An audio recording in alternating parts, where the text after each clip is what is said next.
Je déclare ouverte la... The fourth plenary meeting of the High-Level International Conference for the Peaceful Settlement of the Question of Palestine and the Implementation of the Two-State Solution is called to order. The conference shall now continue its general debate. Delegations are reminded that statements in the general debate should not exceed 5 minutes, so that all of the speakers on the list can take the floor today. The microphones will be cut off after 5 minutes. Speakers with longer statements are encouraged to submit the full length of their statement to e-statements@un.org for posting on the Journal of the United Nations. I'll now give the floor to the representative of New Zealand.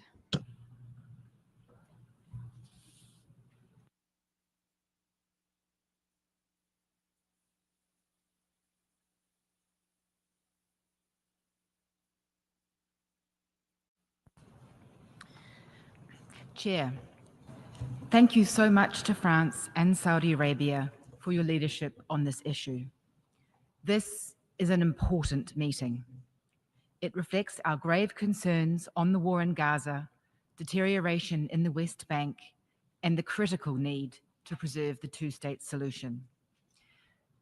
The impetus for today's conference lies in Hamas's horrific attacks of 7 October 23.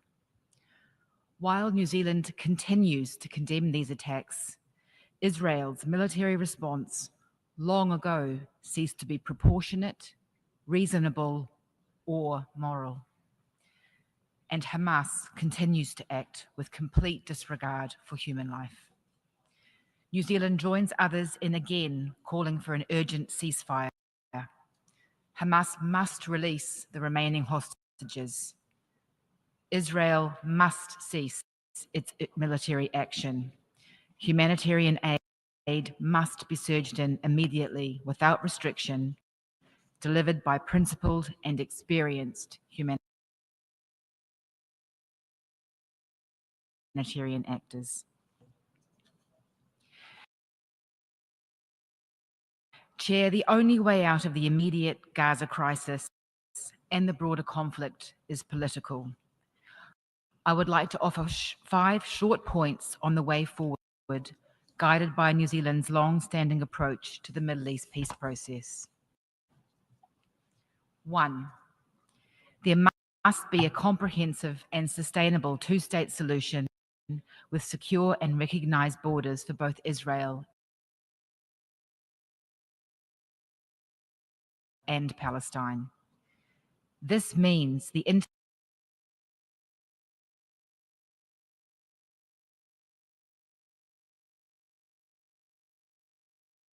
community must categorically oppose any attempt to annex the occupied Palestinian territories, and it must oppose forced displacement. We do not and we cannot accept the actions by Israel to render a Palestinian state unviable. 2. Direct negotiations between the parties are the only way to achieve a sustainable agreement. We must continue to be clear with all parties that military solutions will not bring peace to the region.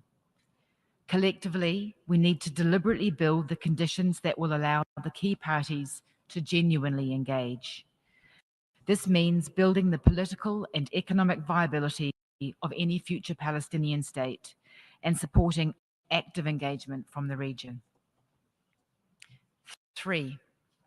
We must support Israel's right to exist in peace and security. Security guarantees for Israel are essential. These must include a reassertion of the Palestinian Authority's principles of non-violence and confirmation that Hamas has no future role in the governance of any Palestinian state. Regional commitments to engagement, integration, and normalization of relationships with Israel will be key to creating the conditions under which Israel will feel secure. 4. We must support the right of the Palestinian people to self-determination. We strongly support efforts to ensure representative, robust, and responsive Palestinian political leadership across the occupied Palestinian territories. These need to manifest in undertaking the elections committed to by the Palestinian Authority and binding commitments to renew political leadership and continue reform. We agree that it is also critical to advance concrete steps to build the economic capacity of a Palestinian state. We welcome the direct commitments from the region and others to support Palestine economically. We also reiterate our call to Israel to fulfill its obligations to ensure the unimpeded flow of Palestinian tax revenue. We cannot expect the governance institutions to function if they are being deliberately strangled. 5. International law must be respected. Israel must uphold its legal, humanitarian, and human rights obligations to the civilian population of the OPT, including as an occupying power. Israel's actions, including its withholding and politicization of humanitarian assistance, are unacceptable. Failure to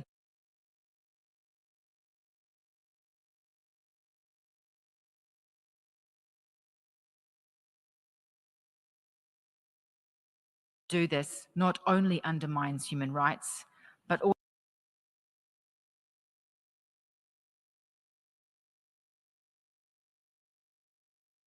also the long-term prospects for security and stability, and the international rules on which we all rely. Chair, as noted at the outset,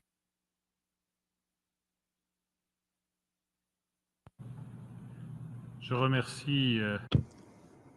I thank the representative of New Zealand, and I give the floor to the representative of the Lao People's Democratic Republic.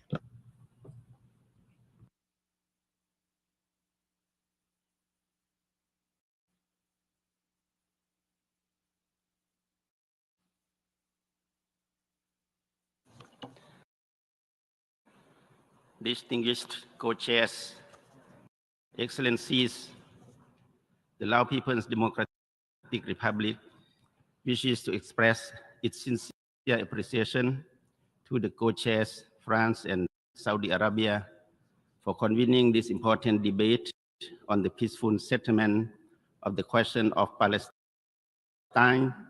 and the implementation of the two-state solution. The Lao PDR has been following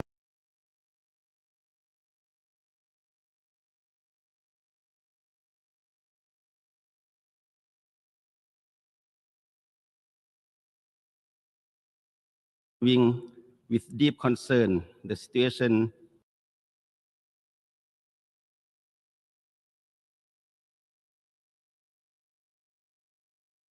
in the Middle East, the prolonged conflict,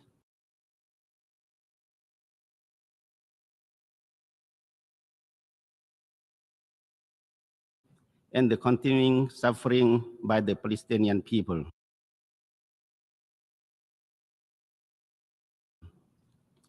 We wish to reiterate that the comprehensive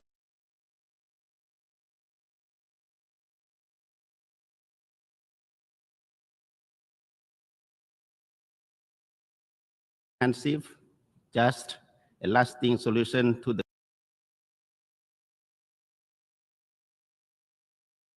question of Palestine must be achieved through peaceful means in accordance with the international law and the relevant United Nations resolutions. Co-chairs, as a peace-loving nation that firmly upholds the Charter of the United Nations, the Lao PDR has consistently advocated for the peaceful settlement of disputes and the peaceful coexistence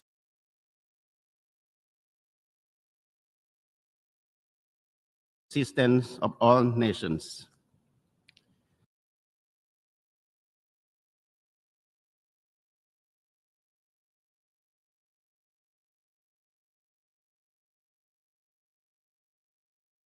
We strongly believe that the only viable path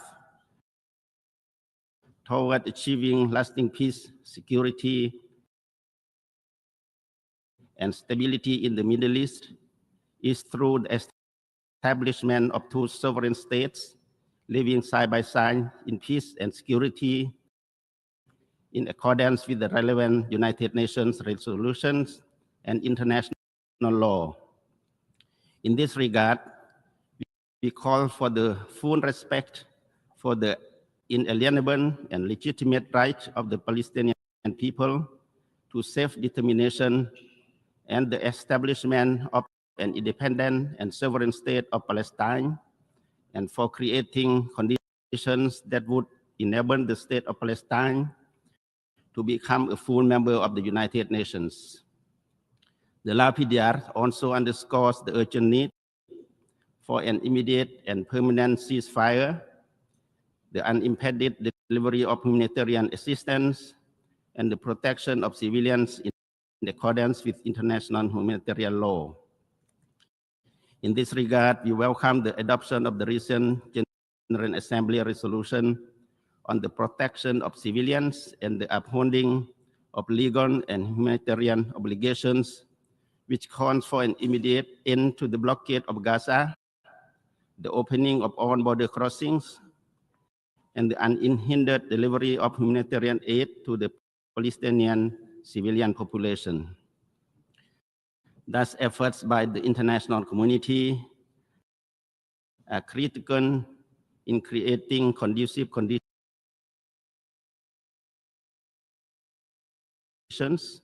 for the resumption of direct negotiations between the two parties based on mutual respect and mutual recognition. In closing, the LAPDR reiterates its unwavering commitment in supporting all efforts aimed at peaceful resolution of the question of Palestine. We call upon all parties concerned to exercise maximum restraint, respect international law,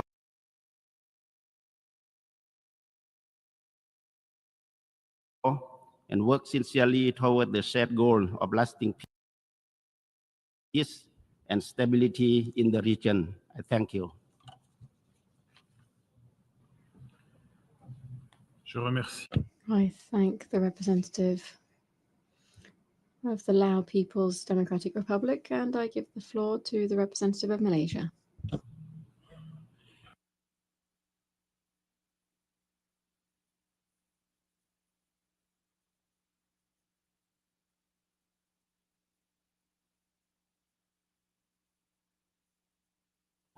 Thank you, co-chairs. The full version of this statement will be uploaded on the website. I thank the Kingdom of Saudi Arabia and France for leading this important process at a time when the entire world is outraged by Israel's genocidal war in Gaza, and the two-state solution is in grave peril. Co-chairs, Malaysia wishes to put forth 3 points. First, the solution to this long-standing conflict must be based on international law and the UN Charter. International law, the UN Charter, and relevant UN resolutions, as well as rulings and opinions of the International Court of Justice, ICJ, must be the guiding principles in our endeavor. Most importantly, we must be united in support of the inalienable right to self-determination of the Palestinian people through a sovereign state of Palestine based on pre-1967 borders with East Jerusalem as its capital. The recognition of the state of Palestine is a crucial step to protect the two-state solution. We commend countries that have made the bold decision to recognize the state of Palestine and urge others that have not to do so urgently. Israel's occupation of Palestinian lands, which has been deemed illegal by the ICJ, must end. Israel's attempts to forcibly displace Palestinians or change the demographics of the occupied Palestinian territories must be categorically opposed. We must stop the supply of arms, munitions, and items that enable Israel to further expand and entrench its occupation. Targeted sanctions must be imposed on those who incite hatred and violence, illegal settlers, organizations, and businesses that support or profit from the illegal settlements. Malaysia, since December 2023, has banned Israel-flagged ships and ships bound for Israel from docking in Malaysian ports. This is another tangible step that can be taken by all. We must also end Israel's impunity. Malaysia has participated in proceedings at the ICJ aimed at protecting the Palestinian people. We stand ready to participate in future legal processes to ensure accountability and attain justice for the Palestinian people. Secondly, we must protect and strengthen the central role of the United Nations. We must unambiguously reject Israel's attempts to undermine the UN. This includes standing up against Israel's actions to malign, discredit, and intimidate UN officials, including special mandate holders. Israel must be pressured to fully cooperate with the UN, especially by allowing unimpeded access for humanitarian missions through UN mechanism. We condemn the death trap that is the Gaza Humanitarian Foundation, which has caused the death of about 1,000 Palestinians while seeking food aid. We must defend and support UNRWA.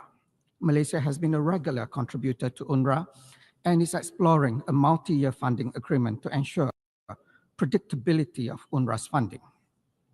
Third, we must ensure the viability of the Palestinian state. Malaysia supports a UN-mandated stabilization mission with the concurrence of the State of Palestine. Malaysia stands ready to contribute peacekeeping personnel to support such a mission. We also support the Arab OIC reconstruction plan and are ready to participate in its implementation. Under the Malaysian Technical Cooperation Program, we are ready to offer tailored capacity building programs to Palestinian officials to help strengthen Palestinian institutions. Additionally, we will also encourage collaborations involving private sectors, universities, and civil society. Co-chairs, the two-state solution is and remains the only internationally recognized solution to the Israeli-Palestinian conflict. It is totally unacceptable that 78 years since the adoption of General Assembly Resolution 181, only one of the two states has enjoyed independence and full membership to the UN, while the other, the State of Palestine, continues to be denied its independence and full membership to the UN. For more than 7 decades, Palestinians have been systematically dispossessed of their rights, land, property, and dignity through Israel's illegal and brutal occupation.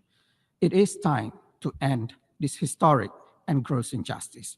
Thank you, co-chairs. Je remercie. I thank the representative of Malaysia, and I give the floor now to the representative of Sri Lanka.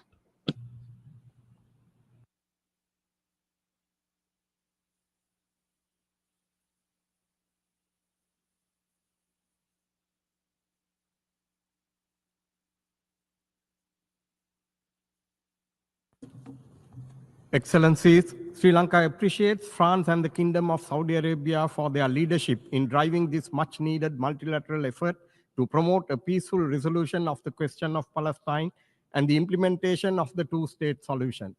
While Sri Lanka condemns the brutal attacks on 7th October 2023, the unending catastrophic situation we see on a daily basis since then has resulted unimaginable human suffering in the occupied Palestine territory. The overwhelming majority of dead are women and children. Sri Lanka's solidarity with the Palestinian people remains consistent. The only realistic and lasting way to achieve peace is through a two-state solution. The Middle East, which was once a cradle of civilizations and a land of profound spiritual significance, today is facing peril. Excellencies, the end of starvation in Gaza is also as important as agreeing on an immediate ceasefire. Sri Lanka is alarmed that the civilians lining up for humanitarian aid in Gaza are being killed. We urge the authorities to lift restrictions on aid operations in the occupied Palestinian territory and call for a return to UN-led delivery mechanisms. The UN and its agencies must be allowed to perform their crucial mandates. Sri Lanka recognizes the central role played by UNRWA as the legitimate body tasked with supporting Palestine refugees. In this regard, we deeply regret the loss of over 300 lives of UNRWA staff. UN agencies or their staff should not be victims or subjects of harassment for performing their mandate under international obligations. Co-chairs, as the chair of the Special Committee to investigate Israeli practices affecting the human rights of the Palestinian people and other Arabs of the occupied territories, it is our firm belief that peace in the OPT will remain untenable as long as the underlying issues such as occupation, blockade, and the refusal to recognize Palestine's self-determination continue to exist. Therefore, we must recognize the legitimate and inalienable right of the Palestinian people to statehood. Sri Lanka has consistently supported a just and comprehensive negotiated political settlement to the Palestine issue in line with UN resolutions, leading to two states living side by side based on the 1967 borders. Co-chairs, Sri Lanka recognizes the legitimate security concerns of both Israeli and Palestinian people and acknowledges the suffering that people of both sides have experienced due to decades of violence and conflict. This is the exact reason why Sri Lanka maintains that dialogue remains the only viable option to effectively address the issues of both parties and the region as a whole. In the interest of achieving a peaceful solution for this long-standing dispute, we suggest to consider the following immediate steps to save the lives of thousands of affected innocent civilians. First, an immediate ceasefire. Second, release of all hostages of both parties, including children and women, as a catalyst for building trust. Third, allow UNRWA and other UN agencies to carry out their mandates in Palestine, including in OPS, without any obstruction. Fourth, a UN-monitored mechanism to disarm all military groups in Palestine. Fifth, immediate halt of new settler programs in OPT. Sixth, Palestine's full membership in the United Nations, which has been endorsed by the UN General Assembly at the 10th Emergency Special Session. Excellencies, despite the deep-rooted tensions and complicated realities, decades of global agreement point to the two-state solution as the most viable path ahead. This approach is not just a matter of political practicality, but based on historical context, legal principles, and the shared right of Israelis and Palestinians to statehood.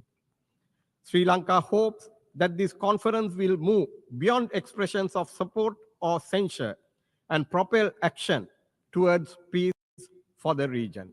I thank you. Je remercie le I thank the representative of Sri Lanka for his statement, and I give the floor to the representative of Malta.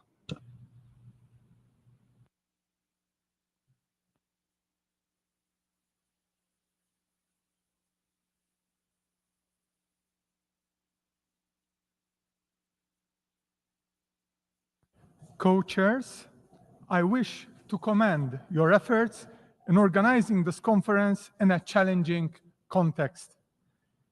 This is a conversation and an opportunity for a broader reflection.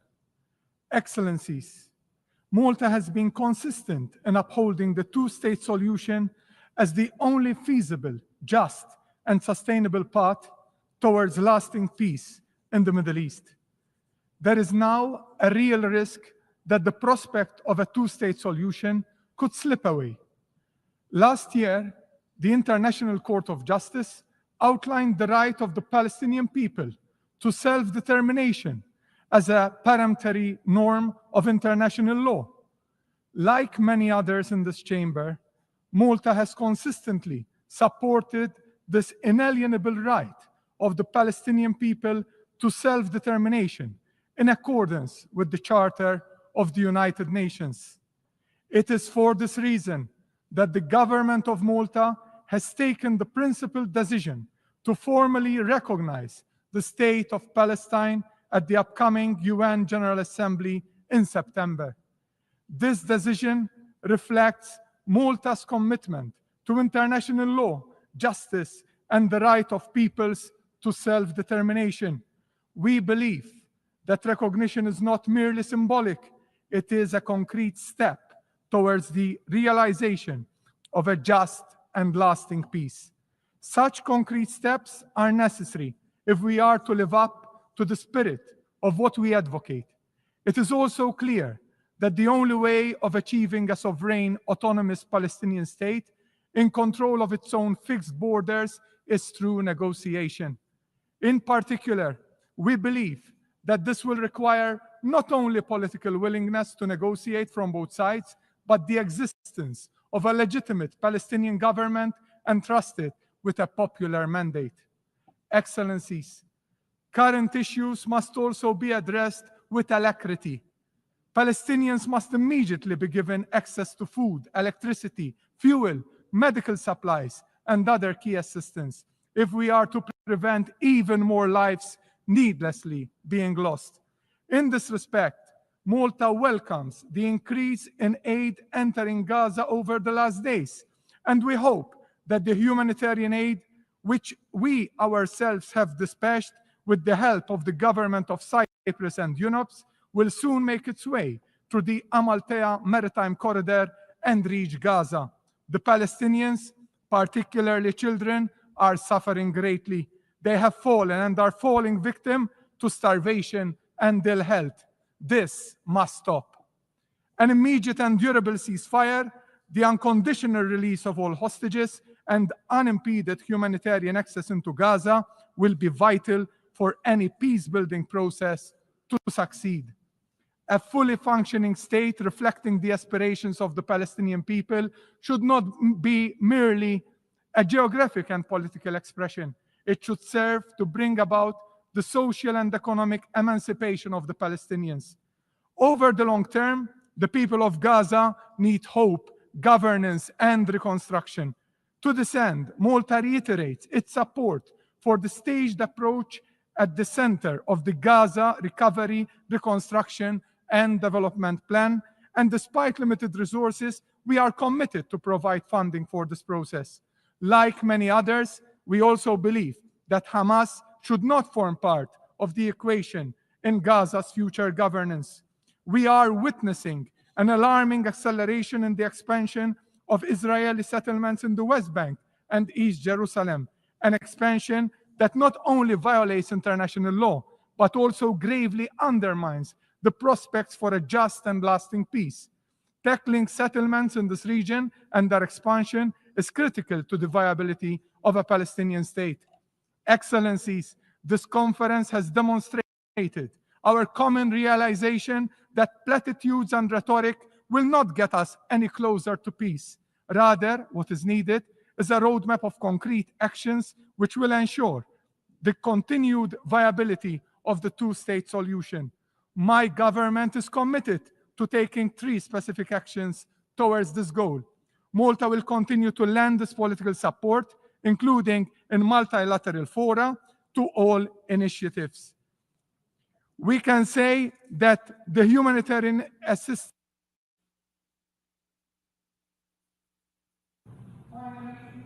Je remercie. I thank the distinguished representative of Malta for his statement. I give the floor to the representative of Nigeria.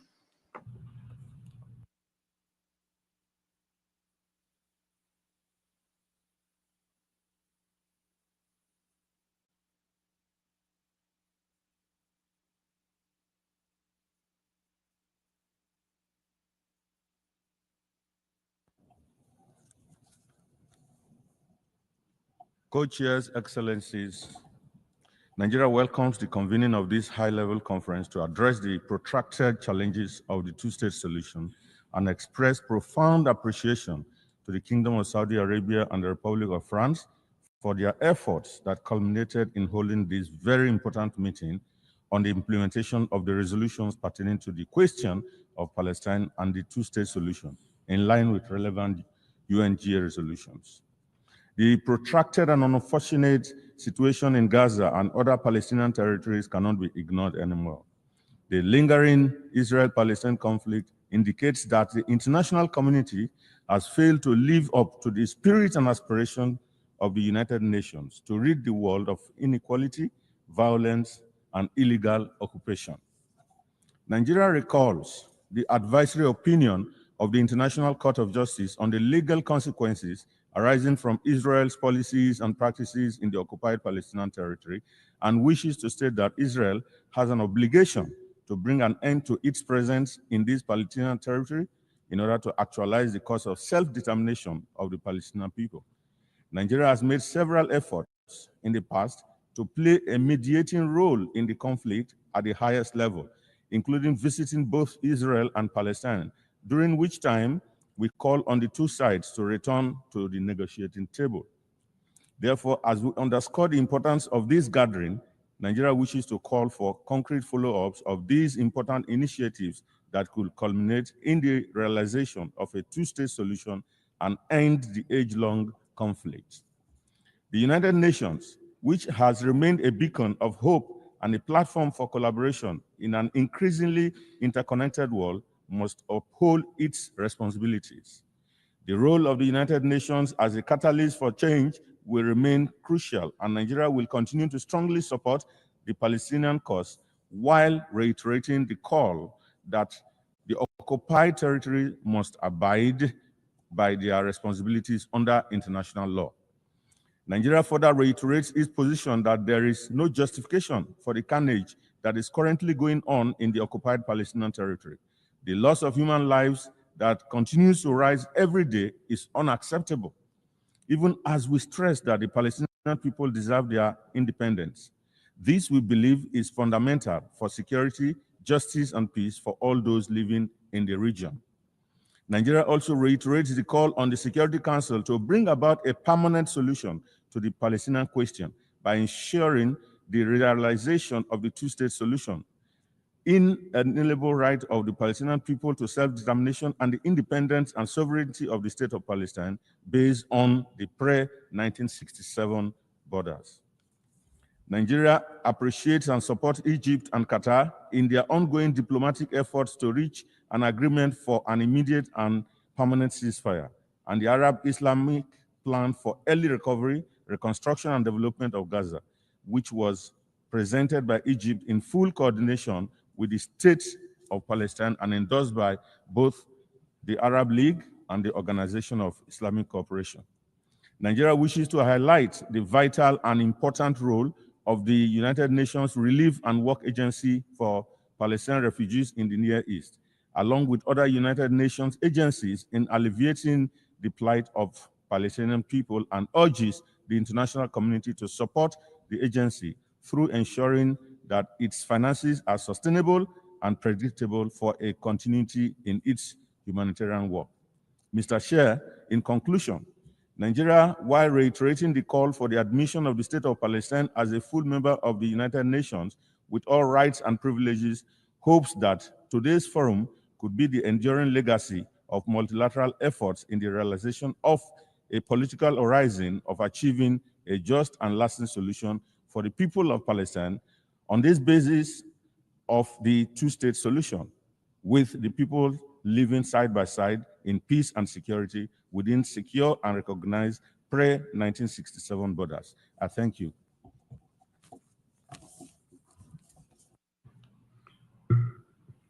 Je remercie.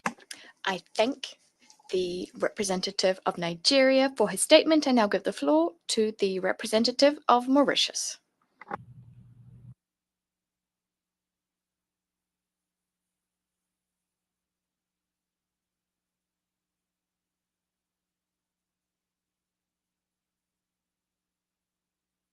Chairs, distinguished delegates, Mauritius welcomes this international conference as a way forward on an issue that poses a serious threat to peace and security and has given rise to a man-made humanitarian crisis in Palestine. that worsens by the day. The co-conveners have rightly set the theme of the conference as the implementation of the two-state solution, which has long been advocated by the international community as an essential condition for peace and stability in the region. The implementation of the two-state solution does not mean the creation of a new state. Palestine meets the criteria for statehood under international law. Indeed, it has already been recognized as a state by the vast majority of states and by the United Nations, which admitted Palestine as an observer state. The announcements by France and the UK that they intend to join over 2/3 of UN members in recognizing the state of Palestine is a significant step going forward. It is our view that the term two-state solution refers to the mutual recognition of two existing states and their respective sovereignty with secure and recognized borders living alongside each other. This would also put an end to the unlawful settlements and annexations and thus provide for recognized borders in line with international law. Furthermore, it should enable the state of Palestine to take its rightful place as a full-fledged member state of the United Nations. Mauritius reiterates its unwavering support for the two-state solution and calls on the international community to spare no effort in its implementation. The need for this solution has become still more urgent as we hear of the persistent, harrowing accounts of the unimaginable and horrific situation in Gaza, the loss of innocent lives and the dehumanization of the population who are subjected to displacement, disease, and starvation. Mauritius will continue to support all initiatives at the UN to bring a just, peaceful, comprehensive, and lasting solution to the conflict. As the United Nations pursues efforts to make itself more responsive to the needs of future generations, the principles and goals set out in the UN Charter provide a solid framework for the implementation of the two-state solution. Member states' obligations to respect international law, including human rights and humanitarian law, are cardinal principles that must be observed at all times. Respect for sovereignty, territorial integrity, and the political independence of states are foundational norms. As the United Nations celebrates its 80th anniversary, all member states need to uphold the UN Charter and reaffirm the fundamental principles of our organization. This conference today is a decisive moment to bolster multilateralism and reaffirm our resolve to pursue global peace and security by bringing an end to the violence and decades-long human suffering in Palestine. Let us commit together to create the necessary conditions for durable peace and prosperity in the region. Thank you.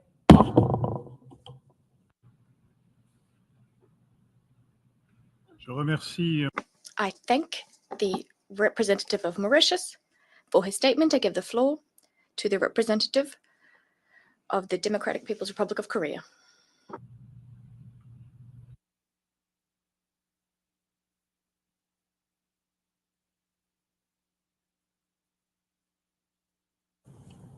Co-chairs, this high-level international conference is taking place at a critical juncture when the just cause of the Palestinian people for realizing right to self-determination and establishing the independent state is seriously challenged. We express strong hope that this high-level international conference will mark important occasion in ending historic injustice once and for all. Co-chairs, the just and peaceful solution to the question of the Palestine is imperative for establishing durable peace and stability in the Middle East and beyond. It is our shared responsibility to facilitate a just, comprehensive, and lasting solution to the question about Palestine in accordance with the UN Charter, the relevant UN resolutions, and international law. On that note, my delegation would like to highlight the following position. First, international efforts should be intensified to end Israeli outright violation of UN Charter and international law without any further delay. In defiance of the strong protests and condemnation of the international community, Israel continued to commit war crime and crime against humanity in occupied Palestine territory, including in Gaza Strip. We join the international community in strongly condemning such crimes and urging Israel to halt immediately the barbaric atrocity against innocent Palestinian civilians. Moreover, Israel is more bluntly making the moves to expand illegal settlement activity, forcibly displace Palestinian people, and seize Palestinian territory, including in Gaza Strip. The decisive steps are urgently needed to reject any attempt and moves to change the demographic and territorial character of the occupied Palestinian territory in flagrant violation of the UN Charter and international law. Second, unilateral and double standard approach should be categorically rejected. In this regard, we draw your attention to unilateral policy, hypocrisy, and double standard of the United States, which has long connived at and shelled Israel barbaric atrocity and illegal territorial expansion. While much talking about the ceasefire and mediation and acting peacemaker on one hand, the United States, on the other hand, systematically blocked peaceful settlement of question of Palestine by abusing its veto power and giving green light to the Israel mass killing through provision of the military, financial, and logistical support under the absurd pretext of the Israel's right to self-defense. The international community should sharpen the vigilance against and resolutely reject unilateral and double standard moves of the United States in favor of Israel. Last but not least, the practical and immediate step should be taken to realize the right to self-determination of the Palestinian people. As of now, more than 140 member states recognize the state of Palestine, and we join in the calling for urging member states which have not yet recognized the state of Palestine to do so, to pave the way for just and peaceful settlement of the question of Palestine. At the same time, admission of the state of Palestine to full membership of the United Nations should be unconditionally fast-tracked. The attitude towards recognition of the state of Palestine and its admission to the full membership of the United Nations is a litmus test to determine the position on the peaceful settlement of the question of Palestine and realization of the inalienable rights of Palestinian people. Taking this opportunity, we reaffirm our unwavering support for and solidarity with the Palestinian people in their just struggle to terminate Israel's illegal occupation and to realize the right and including establishment of independent state with East Jerusalem as its capital and admission of the state of Palestine as a full-fledged UN member state. I thank you. Je remercie. I thank the representative of the Democratic People's Republic of Korea for his statement. I give the floor to the representative of Mongolia.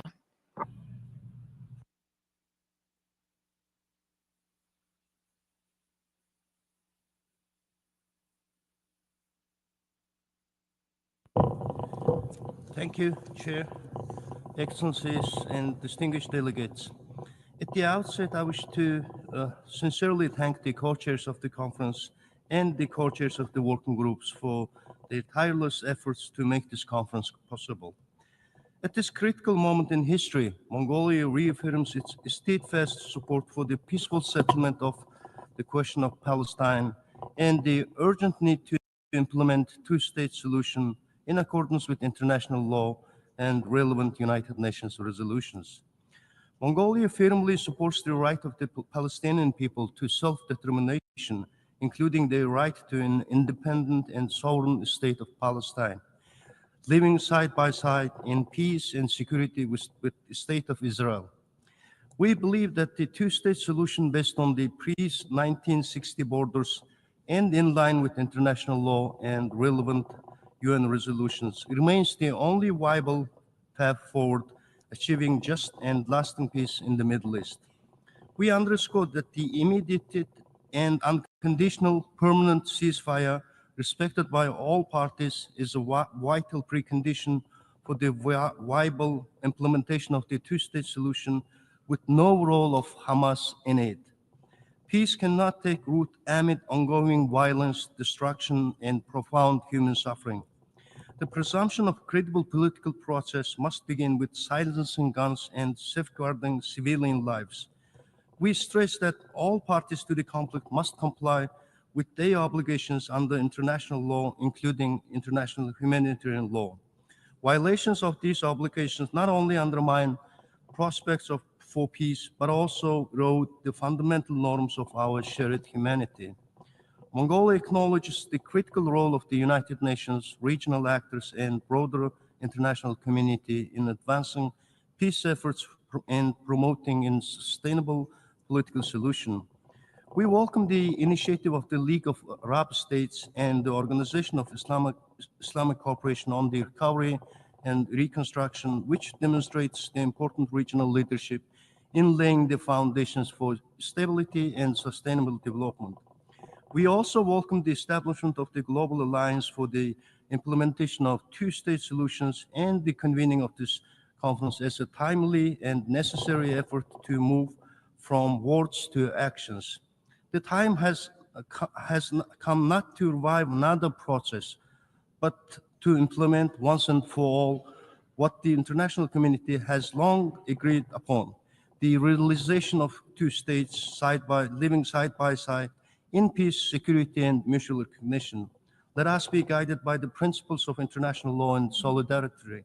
Mongolia stands ready to support all genuine efforts that contribute to comprehensive, just, and lasting peace in the Middle East. I thank you. Je remercie. I thank the representative of Mongolia for his statement. I now give the floor to the representative of Oman.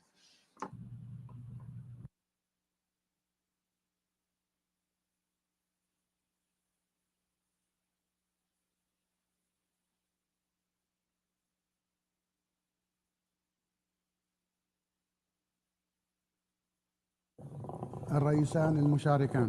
Co-chairs, the Sultanate of Oman extends at the outset its sincere thanks and appreciation to the custodian of the two holy shrines, King Salman bin Abdulaziz Al Saud of the sisterly kingdom of Saudi Arabia, and to His Excellency President Emmanuel Macron, President of the Friendly French Republic, for their appreciated effort in calling for this conference, which represents a real commitment to achieving a just and lasting peace in our region. We also express our deep appreciation to everyone who contributed to organizing this event for a better future for the region and its people. The Sultanate of Oman welcomes the historic announcement by His Excellency President Emmanuel Macron of France of the intention to recognize the state of Palestine, and we also welcome the announcement by the British Prime Minister of his country's intention to recognize the Palestinian state during the upcoming United Nations General Assembly. The Sultanate of Oman calls upon the rest of the states that have not yet recognized the Palestinian state to do so immediately. Honorable presence, today we stand before your kind gathering, bearing the firm message of the Sultanate of Oman in its values and humanitarian positions in support of the Palestinian right to self-determination and the establishment of an independent and sovereign state with East Jerusalem as its capital under international law. Therefore, the two-state solution is the only and just way to achieve a comprehensive and lasting peace in the Middle East, a solution that is based on the resolutions of international legitimacy and has been embodied in the Arab Peace Initiative. Ladies and gentlemen, today we see that the hope for peace is being eroded by unilateral Israeli policies, the expansion of illegal settlements in the occupied Palestinian territory, not to mention the tragic humanitarian situation in the Gaza Strip and the West Bank. The nature of the current Israeli government's policies as the most extreme in decades further complicates the landscape and directly hampers all effort to relaunch the peace process. We condemn in the strongest terms the adoption by the Israeli Knesset of a draft decision calling for the imposition of Israeli sovereignty over the West Bank in Palestine in a new defiance of the provisions of international law and resolutions of international legitimacy, and a deliberate undermining of the chances for peace in the Middle East. In light of this reality, talking about the two-state solution is no longer enough, but should be translated into a viable plan backed by serious political will and practical measures based on the approved international points of reference. We commend friendly states that have taken courageous and responsible steps to recognize the state of Palestine, a recognition that represents not only a legal and political position, but also a moral expression of siding with justice and human rights.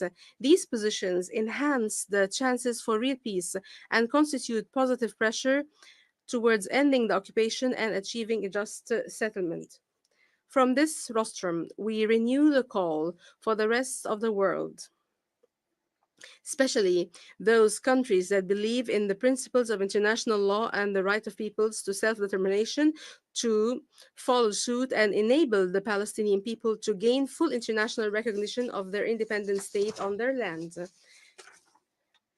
We also stress that the state of Palestine be granted full membership in the United Nations. Admitting the State of Palestine as a full member of this organization is a legitimate right and a motivation for the peace process, and reflects a real translation of the positions into practical realities. And we are grateful for the tireless effort made by the 8 working groups whose work played an active and constructive role and contributed to laying the foundation for sustained international engagement for this conference in support of a just and lasting peace. The microphone has been cut. Je remercie I thank the representative of Oman for his statement.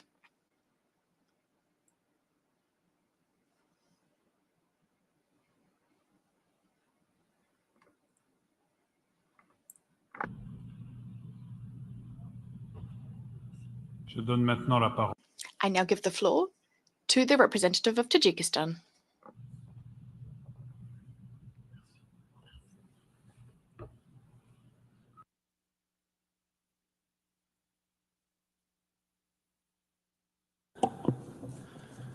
Co-chairs, Excellencies, Tajikistan welcomes the convening of this timely high-level conference.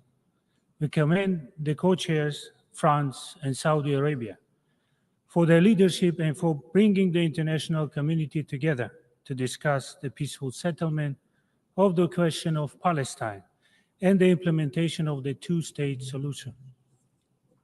We are deeply concerned by the continued violence and the worsening humanitarian situation in Palestine. The toll on civilians, especially women and children, is devastating. Prospects for peace are growing increasingly fragile. Tajikistan supports the peaceful resolution of conflicts. We believe in dialogue, mutual respect, and the adherence to international law. Sustainable peace in Palestine depends on inclusive political processes, guided by the principles of the UN Charter. We also believe that the only viable path to a just and lasting peace lies in the full implementation of relevant UN resolutions. This must lead to the establishment of independent and sovereign state of Palestine, based on 1967 borders, with East Jerusalem as its capital. We recognize the essential role of the United Nations. We also welcome the contributions of regional and international partners, including the Organization of Islamic Cooperation, in advancing diplomacy and supporting humanitarian efforts. Tajikistan has, within its capacity, extended humanitarian assistance to the Palestinian people and stands ready to continue supporting those in need. Excellencies, The international community shares a responsibility to protect civilians and to prevent further escalation. We must help create the condition for a credible political process. We urge all parties to exercise restraint and choose the path of peace. Tajikistan stands in solidarity with all those affected by the conflict. We remain committed to international efforts that promote peace, stability, and justice. Let us use this moment to reaffirm our commitment to dialogue, coexistence, and international law. I thank you.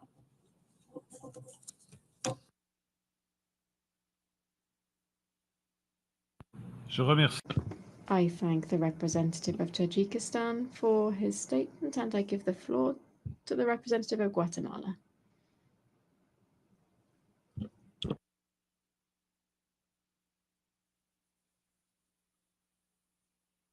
Señores copresidentes. Co-chairs. On behalf of the government of Guatemala, I'd like to thank the Republic of France and the Kingdom of Saudi Arabia for their leadership and commitment in convening and organizing this international conference. It's an opportunity to undertake concrete steps and try to make progress towards a just and definitive resolution of the conflict between Israel and Palestine. We also recognize the valuable work of the co-chairs of the conference's working groups, whose diplomatic efforts made it possible to structure key topics to advance on proposals aimed at achieving tangible outcomes. The Republic of Guatemala officially recognized Palestine on the 8th of April 2013 as a free, independent, and sovereign state. Likewise, on the 14th of May 1948, we were the first country in Latin America to recognize the founding of the State of Israel. These decisions reflect not only our historic commitment to the international recognition of sovereign states, but also to promoting peace and stability in the Middle East. Hence, Guatemala advocates a two-state solution, Israel and Palestine, living side by side within safe and recognized borders, addressing Israel's legitimate security concerns and enabling the establishment of a Palestinian state that is politically and economically viable. Co-chairs, undoubtedly, the abhorrent terrorist acts perpetrated by Hamas on the 7th of October 2023 and the response by the State of Israel, which has primarily affected the civilian population residing in the Gaza Strip and in the West Bank, contravene the principles of the United Nations Charter, international law, and international humanitarian law. In addition, we are alarmed by the repercussions of this conflict across the rest of the region. We have seen deeply concerning developments in Lebanon, Syria, and Yemen. Guatemala therefore joins other countries in calling for an immediate ceasefire to enable humanitarian activities to proceed unhindered in a favorable environment, and we call for the release of hostages. We sincerely hope that this will lead to a sustainable ceasefire. We reaffirm our profound commitment to respecting international humanitarian law and the principles enshrined in the Geneva Conventions. Guatemala condemns all acts of violence that primarily affect the civilian population. We also express our deep-rooted concern at the severe humanitarian crisis currently unfolding in the Gaza Strip. More than 1 million people have been displaced, and the destruction of critical civilian infrastructure has left the population without access to essential services such as drinking water, medical care, and electricity. The suffering of the civilian population is unacceptable and requires urgent attention. The consequences are particularly devastating for women, the elderly, and children displaced by the conflict, who are facing profound trauma, violence, the loss of protection, and hunger. In the face of this human tragedy, we firmly appeal to all parties involved to fully respect international humanitarian law and to ensure the protection of these vulnerable groups, of critical civilian infrastructure, and unrestricted access to humanitarian assistance. Co-chairs, We believe in the urgent need to move towards a sustainable peace, bringing an end to decades of war and suffering. We decisively support the two-state solution as the only just, sustainable, and viable path to peace. As a nation committed to peace and security, Guatemala will continue to support the international community in promoting a negotiated, non-military political solution to the conflict. We encourage all parties involved, as well as the international community, to continue working to bring an end to this war. This will only be possible through diplomacy and dialogue. Thank you very much. Je remercie Monsieur le I thank the representative of Guatemala for his statement, and I now give the floor to the representative of the Islamic Republic of Iran.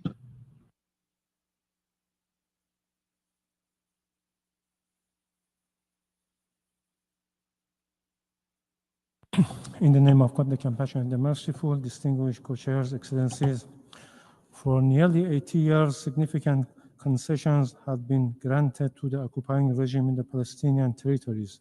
The policy of appeasement has proven ineffective in achieving peace, instead legitimizing and reinforcing the Israeli regime expansionist policies.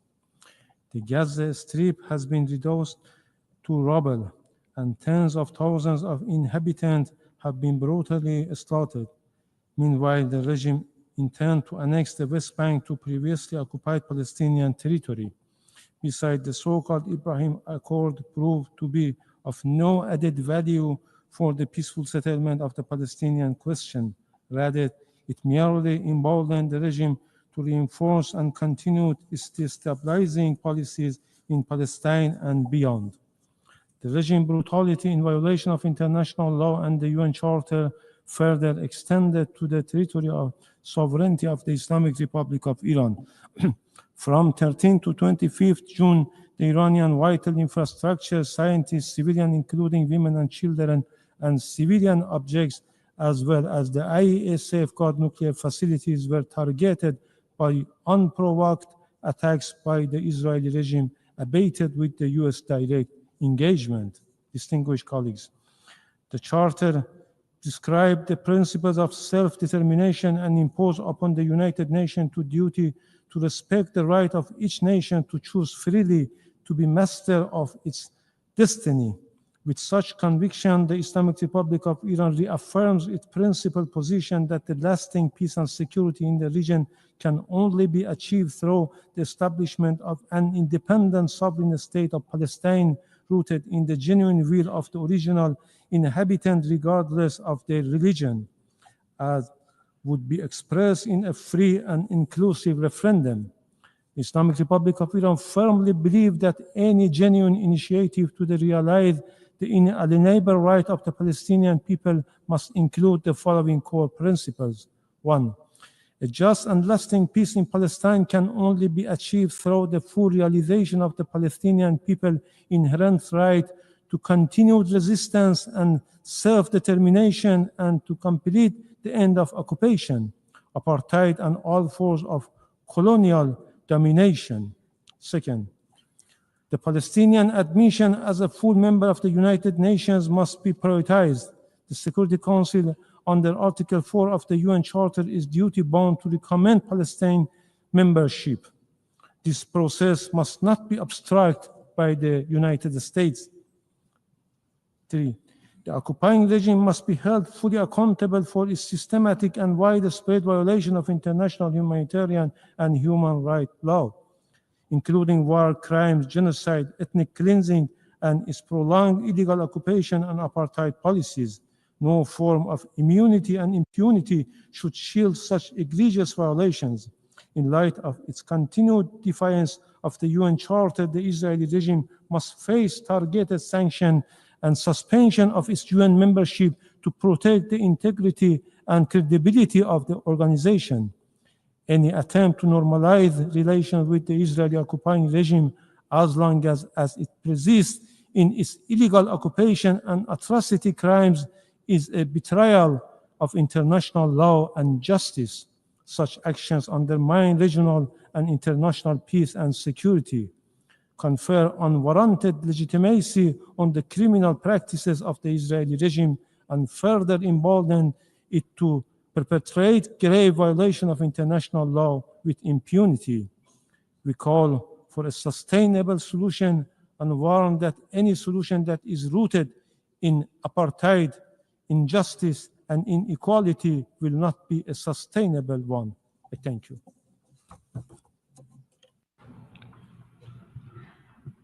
Je remercie Monsieur le représentant de la République. I thank the representative of the Islamic Republic of Iran for his statement, and I give the floor to the representative of the Dominican Republic.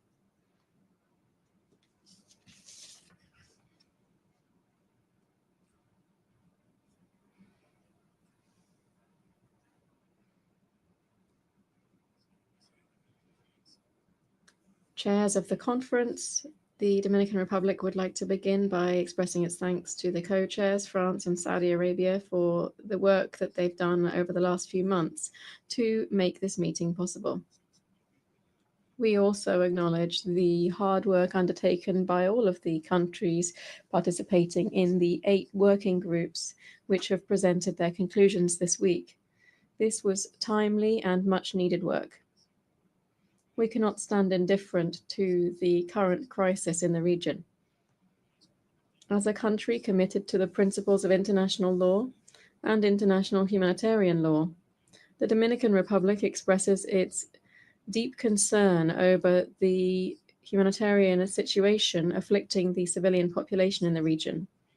We urgently call on all parties to ensure safe, swift, and unobstructed access to humanitarian assistance for all those in need, in accordance with the obligations established under the Geneva Conventions and their additional protocols.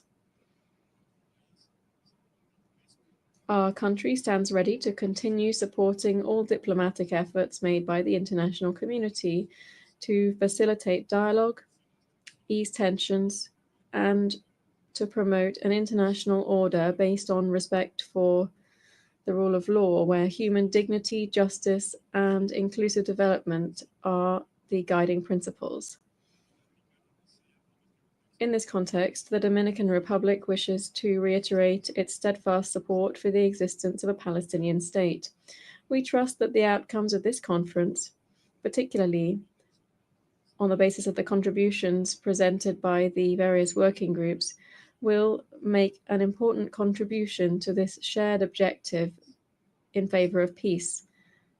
We hope that this will be achieved through the full implementation of a two-state solution and through the admission of the State of Palestine as a full member of this organization. Thank you very much. Je remercie Monsieur.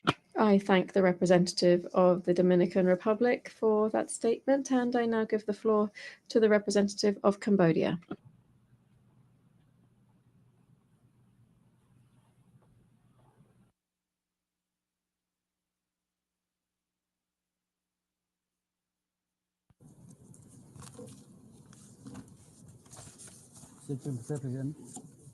Mr. President, Excellency, distinguished delegates, at the outset, allow me to express my appreciation to the government of France and Saudi Arabia for convening this vital high-level conference.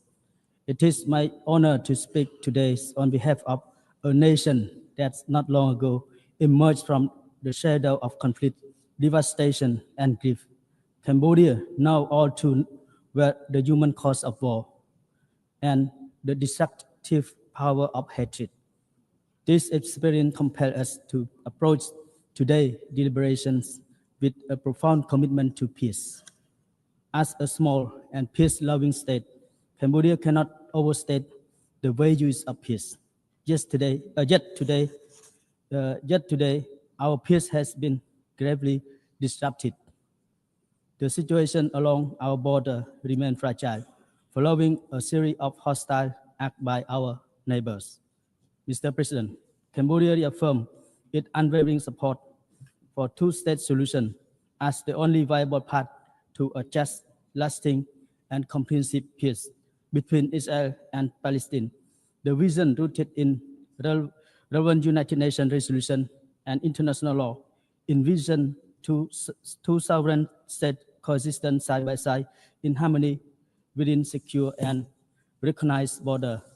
In this regard, Cambodia further endorsed Palestinian aspiration for full membership of the United Nations.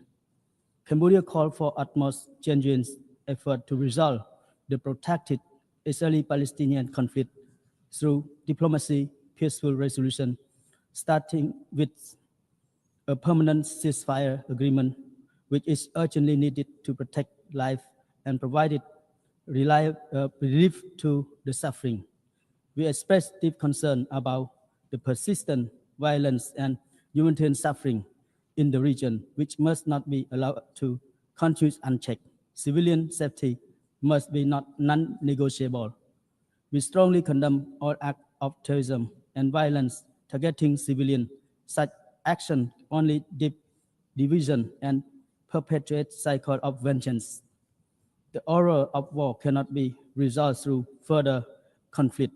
Cambodia urged all parties to engage in meaningful dialogue guided by international law and humanitarian principles.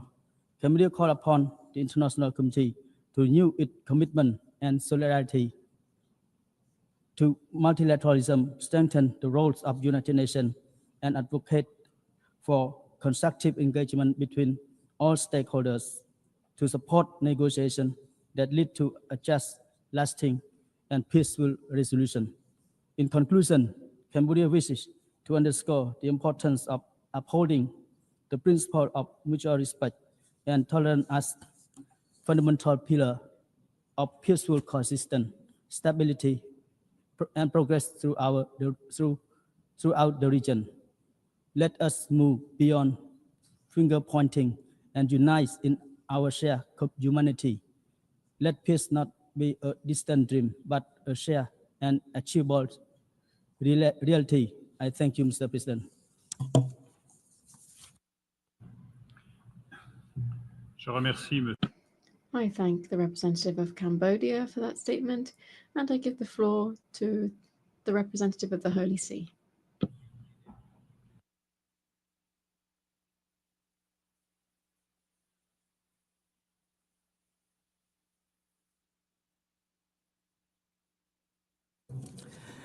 Mr. Co-Chairs, at the outset, my delegation wishes to express its appreciation to France and Saudi Arabia for convening this conference and to thank the co-chairs of the working groups for their dedicated efforts.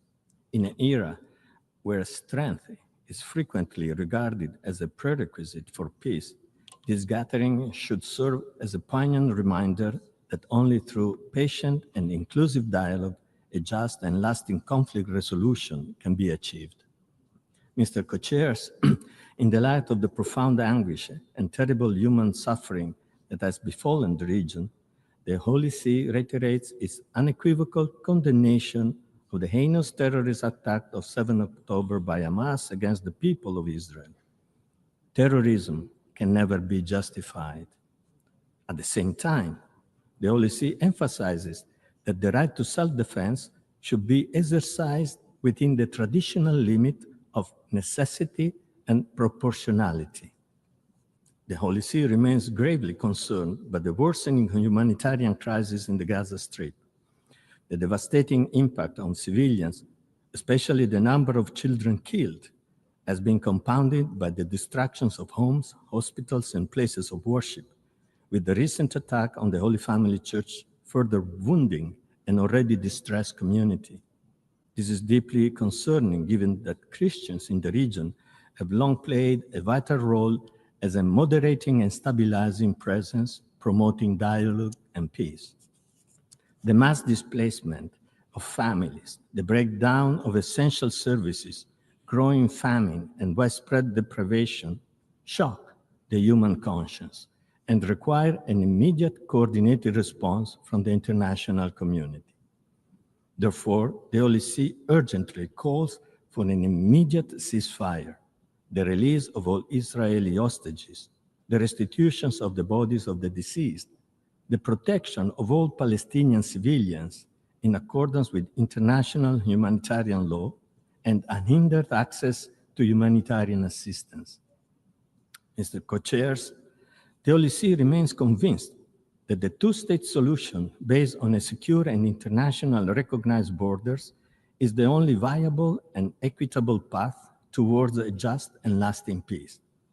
To support this vision, the OLC has already taken meaningful steps. It formally recognized the State of Israel through the 1993 Fundamental Agreement and the State of Palestine through the 2015 Comprehensive Agreement. It continues to uphold the inalienable rights of the Palestinian people, including the right to self-determination. The OLC supports their legitimate aspiration to live in freedom, security, and dignity within an independent and sovereign state. Mr. Co-Chairs, Jerusalem is a city of universal religion and cultural significance. It is sacred to Christians, Jews, and Muslims alike.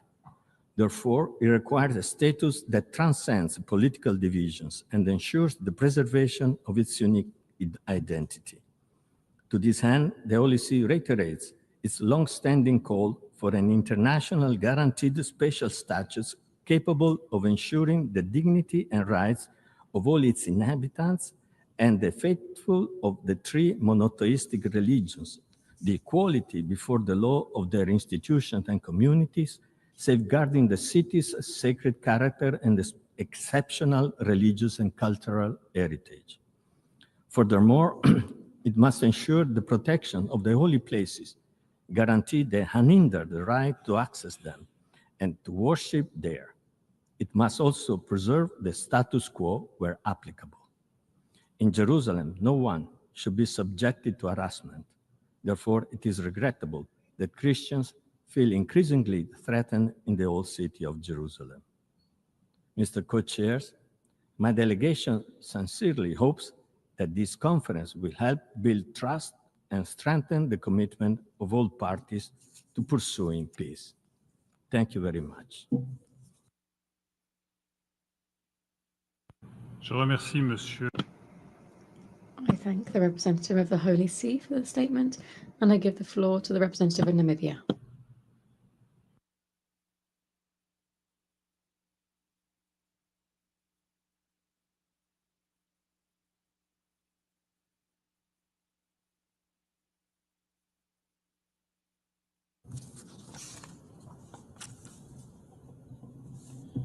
Merci beaucoup, et shukran, for giving Namibia the floor to address this assembly. Namibia reaffirms its long-standing and principled position on the question of Palestine. The rights of the Palestinian people are not a matter of negotiation or compromise. They are rights guaranteed under international law, affirmed by countless United Nations resolutions and recognized by the international community. Yet, we continue to witness with grave concern the unfolding deadly and destructive violence and loss of human life that undermine efforts towards a peaceful resolution of the long-standing conflict. Israel's indiscriminate attacks against civilians in Gaza are the latest episode in the 77 years of the Nakba. The escalating violence is amongst the deadliest on record for women, children, the elderly, and people with disabilities. Namibia remains particularly worried about the worsening humanitarian situation. Throughout Gaza, freedom of movement and access to humanitarian relief remain severely limited despite the clear provisions of Security Council and General Assembly resolutions. Let us be reminded that the weaponization of starvation as a method of warfare is prohibited under international law and must be halted. We firmly believe that the path to peace must begin with an immediate and unconditional ceasefire by all parties and the full implementation of all UN resolutions. This is an imperative that will pave the way for just, lasting, and comprehensive peace between the Israelis and the Palestinians, living side by side, coexisting in an atmosphere of peace and security. No amount of humanitarian and economic support can substitute a negotiated two-state solution, which is the only solution to meet the legitimate security needs of both Israelis and Palestinians. This also implies the urgency of ensuring accountability by all parties. Moreover, there is an urgency to solving the ongoing fiscal crisis faced by the Palestinian Authority due to a combination of factors, including a foreign aid shortfall and the impact of the ongoing conflict in the Middle East. The World Bank has reported that the conflict has plunged the Palestinian economy into its deepest contraction in over a generation, with Gaza experiencing near total paralysis and the West Bank facing a deep recession. The continuation of this crisis is impacting an already fragile Palestinian economy and threatens to destabilize an already volatile situation. The situation is exacerbated by the Israeli government's withholding of funds and restrictions on humanitarian aid delivery, and we urge the international community to provide coordinated support to address this crisis. My delegation resolutely supports the admission of the State of Palestine as a full member state of the United Nations with all rights and privileges. The recent Security Council veto that blocked Palestine's full UN membership is a significant setback for international efforts to resolve the protracted Israeli-Palestinian conflict. Palestine has held observer status at the UN since 2012 and has diligently worked towards full membership, which is a vital step toward recognizing Palestinian statehood. Currently, Palestine is acknowledged as a sovereign nation by 149 of the 193 member states, demonstrating overwhelming international support for its rightful recognition. We call on the UN Security Council to reconsider its stance and to take a just decision that reflects the rights and aspirations of Palestinians. In conclusion, Namibia's commitment and solidarity with the Palestinian people is unwavering. We believe in their inalienable right to self-determination and full recognition as a rightful member of the United Nations and its specialized agencies, ensuring they secure their long overdue place within the global community of nations. Namibia remains dedicated to supporting all diplomatic efforts aimed at achieving these vital goals, advocating for justice, peace, and equality.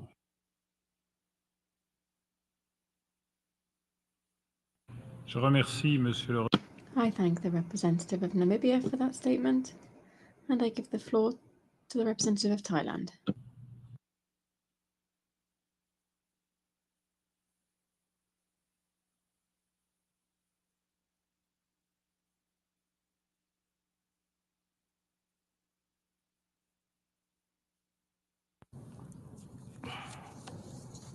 Co-chairs, Thailand would like to express our deep appreciation for your collective efforts and determination in convening this conference to reaffirm our shared political will and commitment to ensuring peace and stability in the Middle East. This long-awaited conference aims to advance international support for a just, lasting, and comprehensive resolution of the Israel-Palestine conflict through the peaceful implementation of the two-state solution. Co-chairs, regrettably, one delegation raised an unrelated issue. While I had not intended to bring this bilateral matter into this very important forum, I must briefly clarify the facts to prevent misunderstanding. On July 28, through the good offices of the Prime Minister of Malaysia, Shah Fasian, a ceasefire was agreed. Yet, shortly after it took effect on July 29th, our neighbor resumed cross-border fire and incursions into Thailand territory in grave violation of the agreement. Thailand urges our neighbor to adhere strictly to the ceasefire agreement and reaffirms its commitment to working through existing bilateral channels and to refrain from disseminating false or misleading information and to engage in good faith. Co-chairs,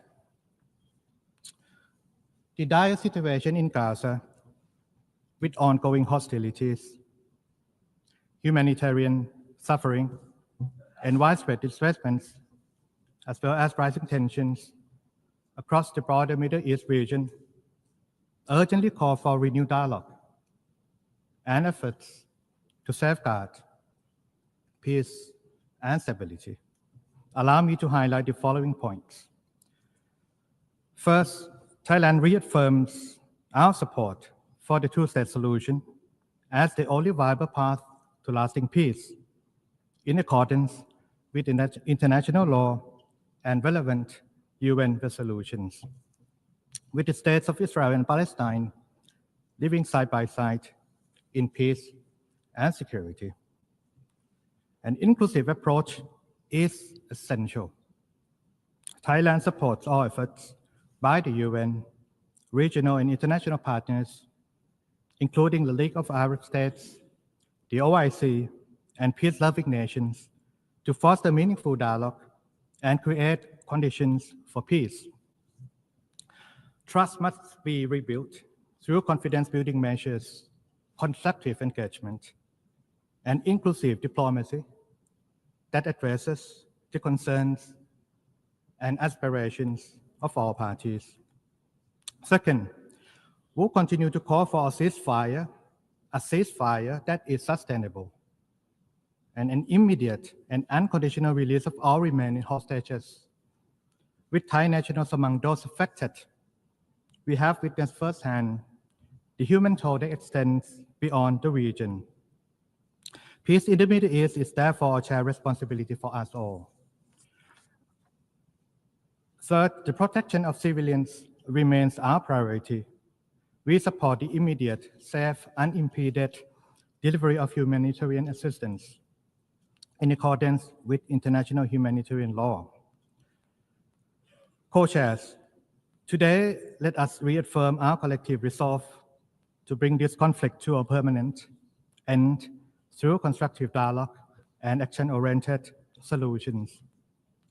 Let history not remember us for our inaction, but for our courage to take decisive steps in the pursuit of peace over conflict.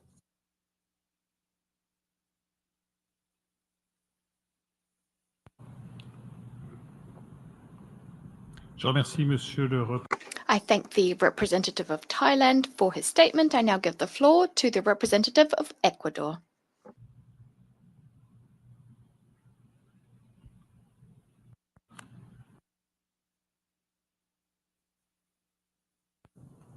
Agradezco a Arabia. I thank Saudi Arabia and France for convening this high-level conference. On the 29th of November 1947, Ecuador voted in favor of United Nations General Assembly Resolution 181. Co-chairs, for Ecuador, multilateralism must urgently contribute to decisively addressing the needs of peoples.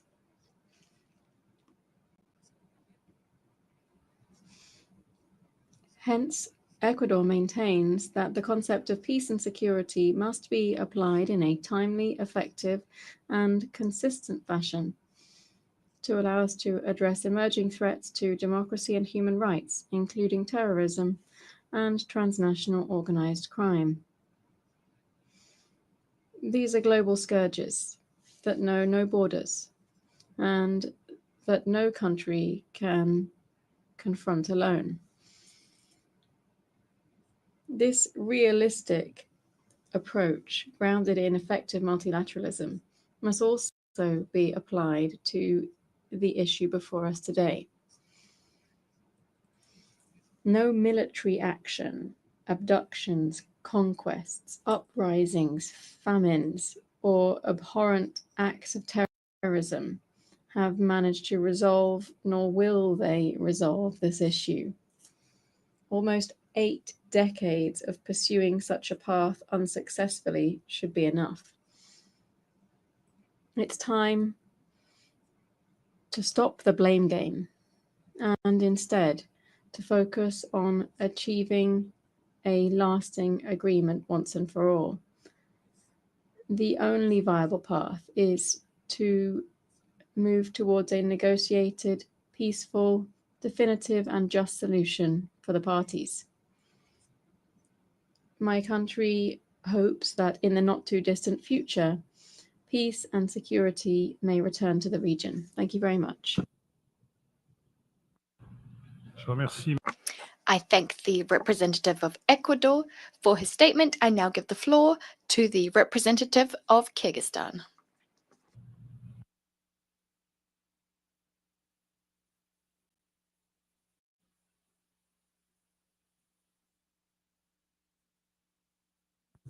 Distinguished co-chairs, excellencies, let me also thank the Kingdom of Saudi Arabia and France for convening this important conference.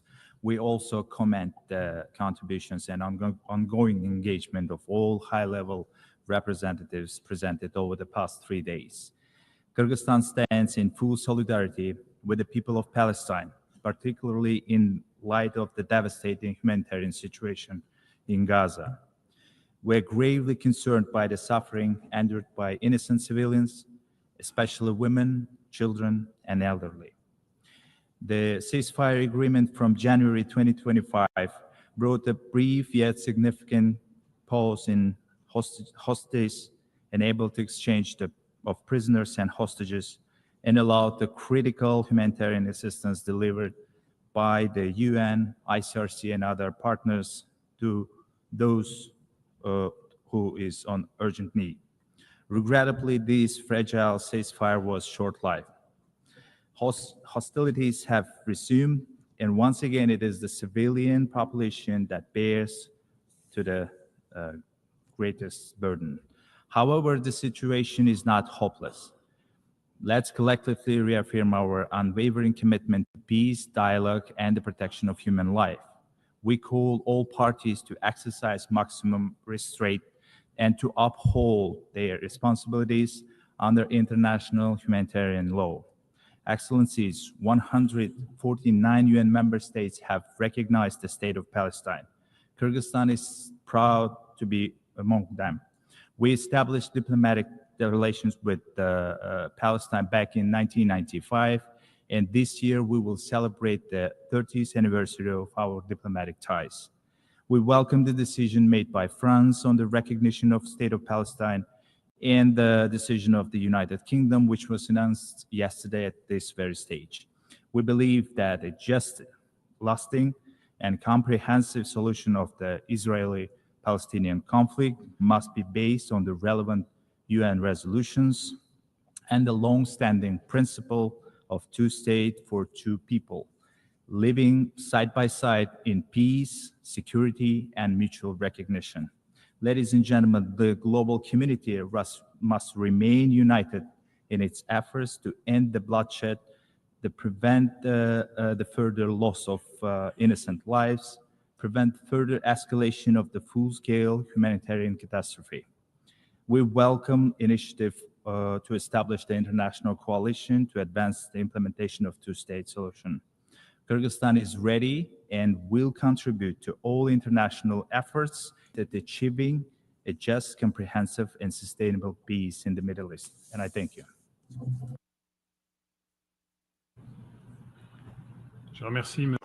I thank the representative of Kyrgyzstan for his statement. I now give the floor to the representative of Kazakhstan.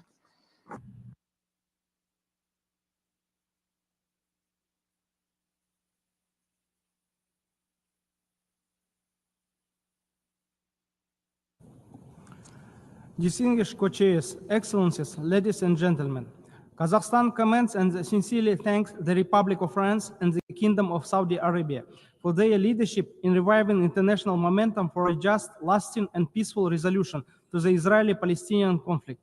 Kazakhstan has consistently supported the realization of the two-state solution as the only viable path to a just, comprehensive, and lasting peace in the Middle East.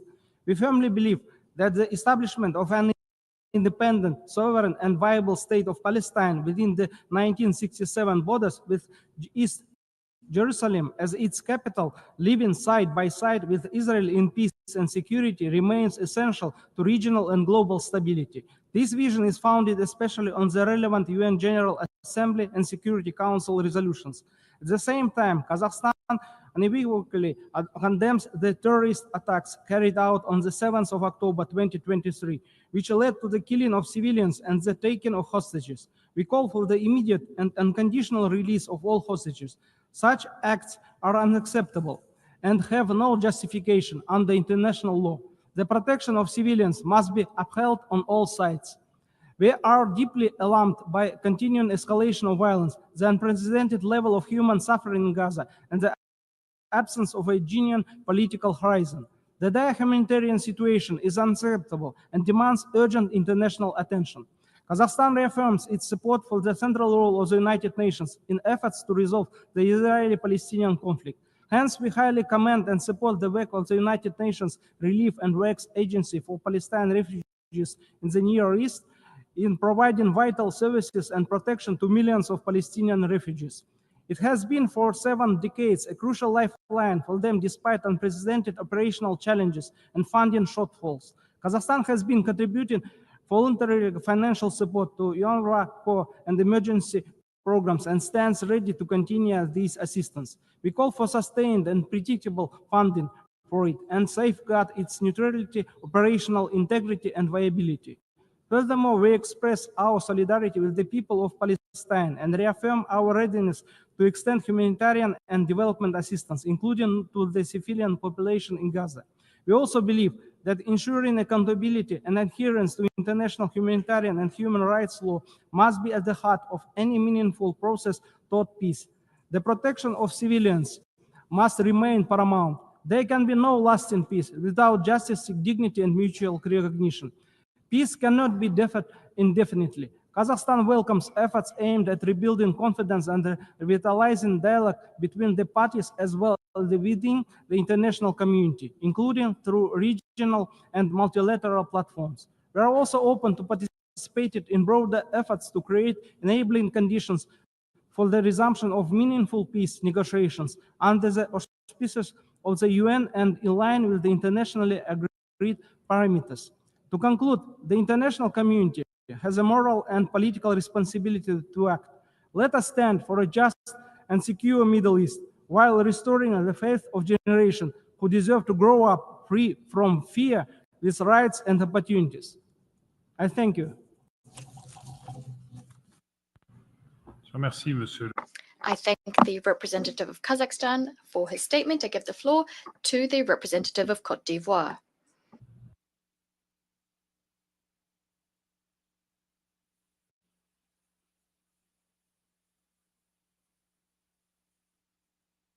Merci, Monsieur le Président. Thank you, Mr. Chairman. Co-chairs, my delegation welcomes the convening of this important international conference, which offers up an opportunity to work together towards the peaceful settlement of the question of Palestine and the implementation of the two-state solution. My country would like to reiterate its heartfelt congratulations to France and Saudi Arabia. Thank you for your leadership as co-chairs of the conference. Rest assured, you have our full support. Côte d'Ivoire would like to, speaking from this high rostrum, reiterate its support for the initiatives of the UN Secretary General, His Excellency Antonio Guterres, efforts for peace in the Middle East. We urge the continuation of his tireless efforts to ensure the definitive resolution of the crisis between Israel and Palestine. Co-chairs, this meeting is being held in an international context strongly characterized by the exacerbation of the Israeli-Palestinian crisis, with deadly atrocities, loss of human life, infrastructure destruction, massive civilian displacement, as well as hostages still being detained. According to data from the last report published by the Office of the Coordination of Humanitarian Affairs, OCHA, to date, the number of people dead and injured due to Hamas's attack on Israel and Israel's counterattacks in the Gaza Strip and the West Bank since the 7th October 2023 stands at 58,000 dead and over 139,000 injured. Faced with this situation, its unprecedented proportions, in which we fear humanitarian collapse in Gaza, Côte d'Ivoire, alarmed by this tragedy, would like to once again call for restraint and for recourse to diplomacy for a peaceful and lasting settlement of the crisis. My delegation welcomes the adoption on the 12th of June of this year by the General Assembly of a resolution demanding a ceasefire in Gaza and guarantees that sufficient aid immediately reaches Palestinian civilians. We remain convinced that it is only its effective implementation that will allow to save lives, human dignity, and foster peace. Furthermore, much like many other delegations, we deplore the lack of consensus within the Security Council on this issue. We invite the Council to put aside its differences, especially in humanitarian emergency situations. Co-chairs, indeed, the war in Gaza, which was started on the 7th of October 2023, dealt another blow to the idea of a negotiating solution, solidifying positions and taking us ever further away from the prospects of a return to peace in the region. Nonetheless, we believe that this meeting gives us an excellent opportunity to reiterate our common commitment and attachment to a peaceful settlement of the conflict between Israel and Palestine. We deplore the fact that the settlement efforts have been stalling for decades. Indeed, these deliberations are an opportunity to revive international support for peace. My country stands convinced that it is through respect for international law and relevant Security Council and General Assembly resolutions that a lasting and mutually acceptable solution to the conflict can be found. On this note, we reiterate our commitment to the two-state solution, two states coexisting in peace within 1967 borders. This unswerving position, the position of Côte d'Ivoire, has for decades been advocated for by Félix Houphouët-Boigny, our first president. It was then reiterated by his successors, in particular, His Excellency Mr. Alassane Ouattara, President of the Republic of Côte d'Ivoire. This is the thrust behind our support for relevant UN Security Council, UN resolutions calling for a ceasefire, the delivery of humanitarian aid, and the implementation of a two-state solution. Co-chairs, to conclude, I'd like to ardently reiterate that we wish this conference every success. We hope that it will allow for progress on the implementation of UN resolutions on the question of Palestine and the two-state solution, so as to achieve comprehensive, just, and lasting peace in the Middle East. I thank you for your kind attention. I thank the representative of Côte d'Ivoire for his statement. I now give the floor to the representative of Romania.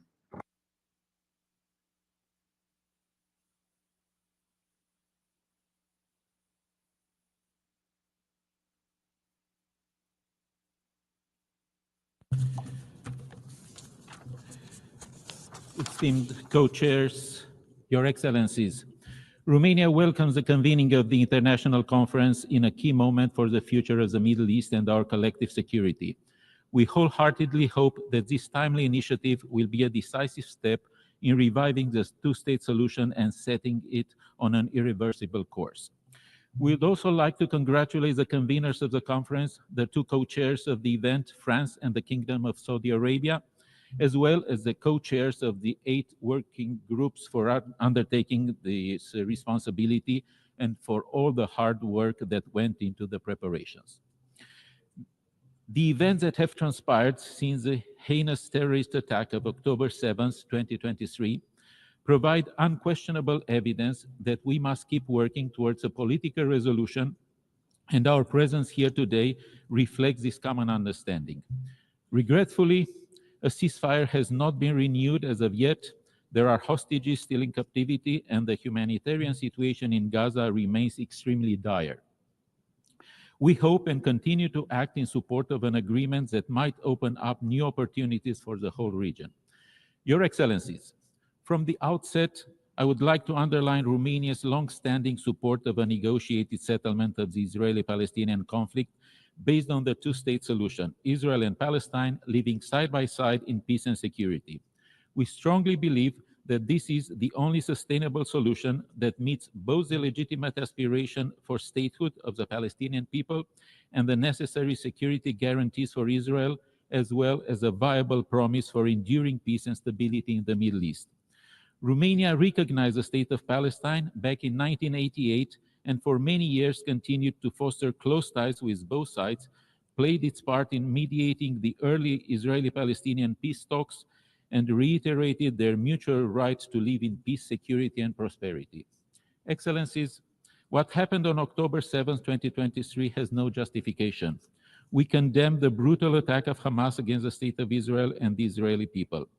Hamas's hostage policy is unacceptable and undermines the future of the two-state solution. Once more, we call for the immediate, unconditional, and dignified release of all hostages. On the other hand, the suffering and destruction in Gaza today reach an unprecedented level. We are witnessing the gravely degraded humanitarian situation in Gaza and the suffering of innocent, especially women and children. The security of Israel cannot and will not come at the cost of civilian lives in Gaza. This is why, along with our EU and regional partners, Romania supports a ceasefire, concrete steps to re-establish decent living conditions for the civilian population of Gaza, and a comprehensive peace agreement as the only path to ensure lasting security for both Israel and the Palestinian people. From the beginning, Romania prioritized the provision of humanitarian aid to the region, sent multiple shipments of humanitarian aid to Gaza, and facilitated the evacuation of pediatric patients from the street, along with their family members. We have carried out so far, together with the European Union, with the European Commission, 7 humanitarian flights for 76 children and 185 family members. 41 of them are currently being treated in Romanian hospitals, and we are committed to continue these efforts. But this is just a temporary and scarce fix for a very complex situation, which needs long-term measures in order to address the reconstruction of Gaza and to heal the physical and emotional scars of this drawn-out conflict. We must continue to assist the Palestinian Authority in preparing its future role, both in the West Bank and Gaza, its capacity building and its reform agenda. Romania remains strongly committed to the principles underlying humanitarian aid. Acknowledging an international community based on the respect of the international law, including international humanitarian law and solidarity, we back a collaborative long-term solution for a reform UNRWA, moving forward with the ongoing process of completely putting the Colonna recommendations into practice. We appreciate the efforts made by EU High Representative Kaja Kallas to reach an agreement with the Israeli authorities on humanitarian aid access. Its full implementation is needed. It can only be deemed successful if there is sufficient humanitarian aid delivered into Gaza. Thus, we also need EU monitoring on the ground and a fully active EU-BAM Rafah. Last but not least, I would like to extend our gratitude to the co-chairs of Working Group number 5, the United Kingdom and Egypt, for their important work. We are ready to work together with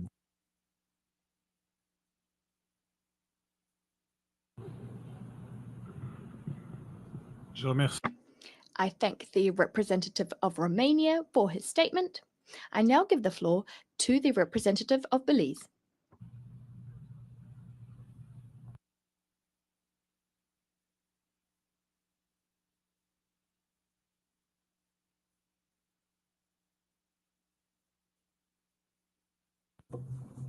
Co-chairs, excellencies, distinguished delegates. At the outset, Belize aligns itself with a statement delivered by the distinguished delegate of Barbados on behalf of the 14 member states of the Caribbean Community, CARICOM. We commend the Kingdom of Saudi Arabia and the government of France for their leadership in co-chairing this conference aimed at advancing the peaceful and just settlement of the question of Palestine. We are especially encouraged by the announcements of several governments that they intend to recognize the state of Palestine in September. We hope that other member states, especially those that supported the 1948 UN resolution, follow suit and join the 147 countries that have already recognized Palestine.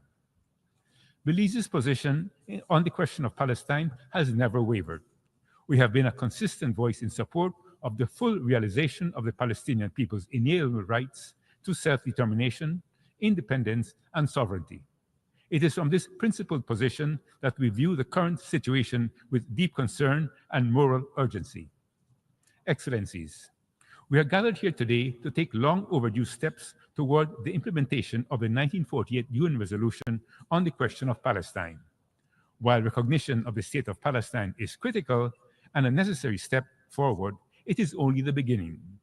The international community must go further and provide every assistance to the Palestinian people to establish and strengthen its institutions to govern and manage a modern, democratic state living side by side with the people of Israel within secure and recognized borders.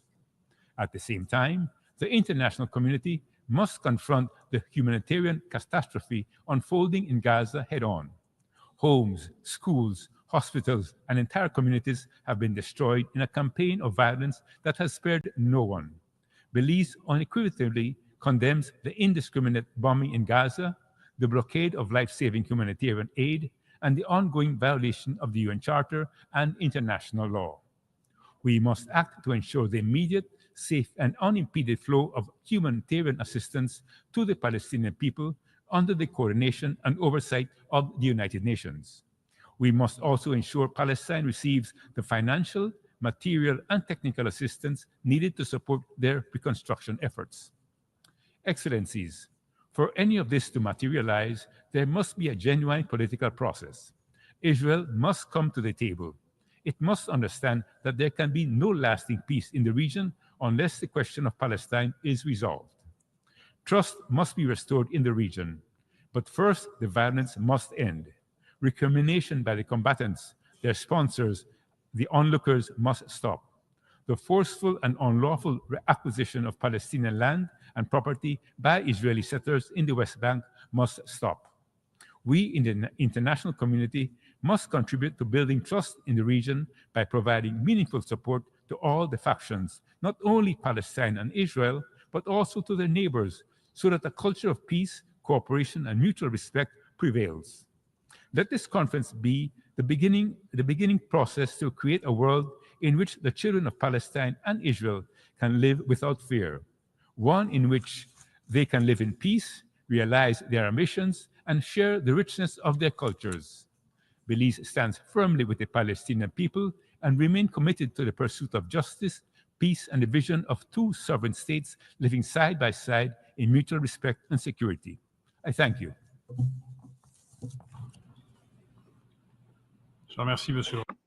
I thank the representative of Belize for his statement. I now give the floor to the representative of Bulgaria.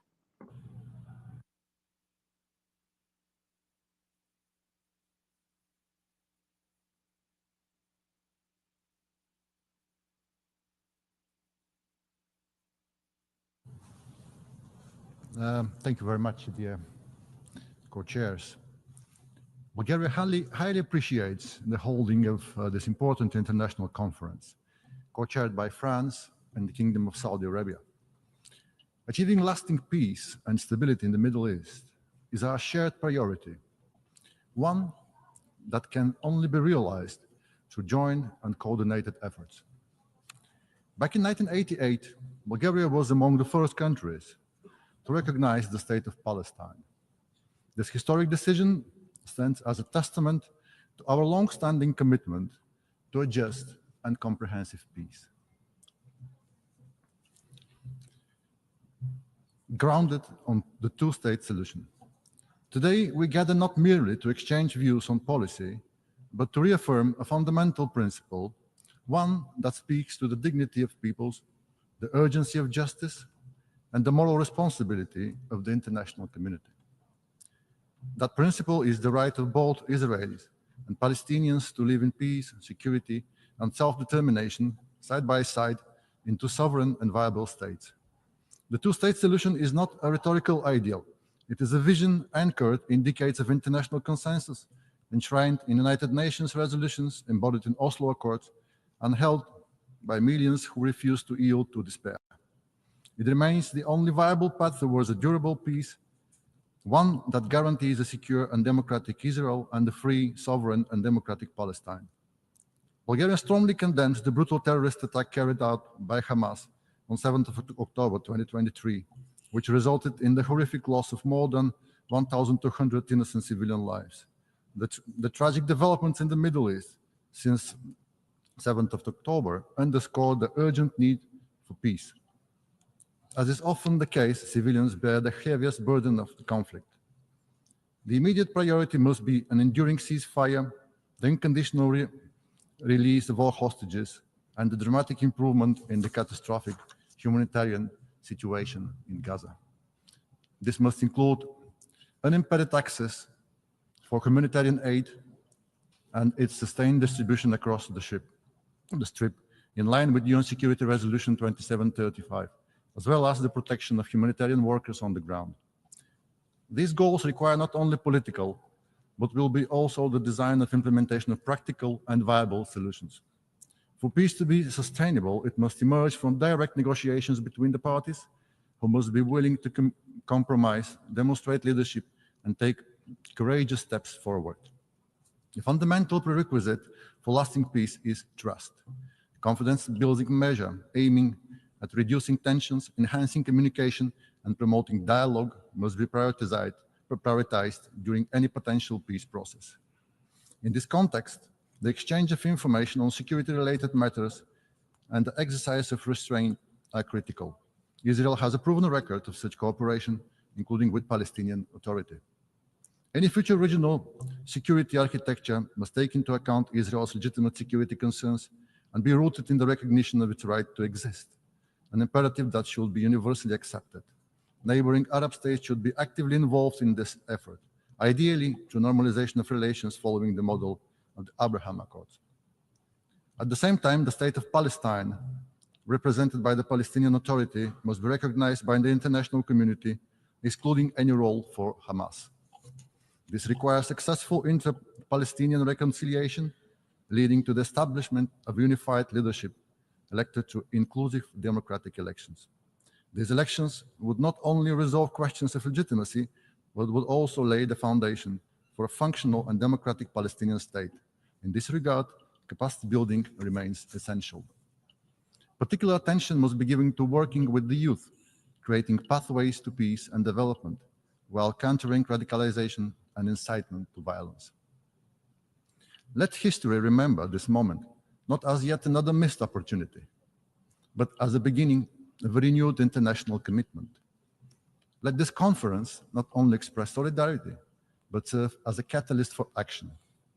For peace is not a gift we offer one another, it's a responsibility we owe to future generations. I thank you.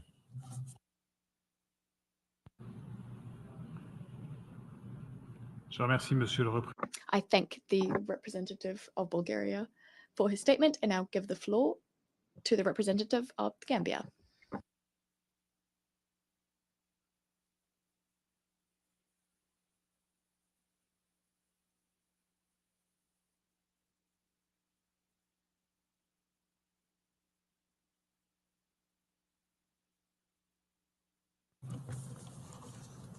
Co-chairs, Excellencies, distinguished delegates. Let me seize this opportunity to convey our deep appreciation to the governments of France and the Kingdom of Saudi Arabia for convening this international conference under the auspices of the General Assembly as regards the question of Palestine and the two-state solution in a bid to work towards the international processes for lasting peace, for lasting peaceful solution to the crisis in Gaza. The Gambia also welcomes the historic efforts by France for the recognition of Palestine as a state and encourages other member states to seize the momentum and to recognize Palestinian statehood. This conference is a call to collective and pragmatic action anchored on the hope of peace, justice, dignity, and respect for self-determination, sovereignty, and the statehood of the Palestinian people. Excellencies, today we stand at a critical juncture in the history of our world, facing a crisis that threatens to unravel decades of diplomatic efforts and plunge our world into deeper conflict. As we gathered here, the occupation of Palestine continues to be a source of immense pain and suffering. This comportment not only undermines the prospect for a peaceful resolution, but also exacerbate the tensions within the region. Chair, co-chairs, the ongoing occupation of Palestine and the injustice suffered by the Palestinian people serve as one of the most egregious situations to have ever occurred in our lifetime. It is incontrovertible that in view of the dire humanitarian situation in Gaza, the need for definitively resolve the conflict has never been more urgent. The Gambia recognizes the enduring negative consequences of the occupation of Palestine and believes that the occupation and hostilities against the Palestinian people is not only a violation of our shared humanity, but also an affront to the rule-based international order. In this regard, the Gambia warmly welcomes the outcome of the various working groups established on the margins of this high-level conference. The situation of Palestine is about the core principle of justice and self-determination. We cannot continue to remain silent when clear violations of international human rights and international law are being committed in Gaza and West Bank. Co-chairs, the humanitarian catastrophe currently unfolding in Gaza is both profound and devastating, with far-reaching consequences not only for the region, but for the international community as well. We support all genuine efforts to maximize the prospect of a peaceful resolution, including the efforts aimed at reducing the tension within the region. Gaza's future and that of its population must be guaranteed. The scale of the displacement has resulted in unprecedented strain on resources and infrastructure within Gaza and neighboring areas where refugees seek shelter. Essential services like healthcare, water, sanitation, and electricity are severely compromised, leading to severe shortages of necessities. The people of Gaza need our collective support to rebuild their lives. It is critical for the global community to come together to ensure that humanitarian aid reaches those in need and to work towards a sustainable political solution that promotes peace and security for all people in the region. Bearing in mind, also, the peace cannot be guaranteed without the exercise of right to self-determination of the Palestinian people and statehood.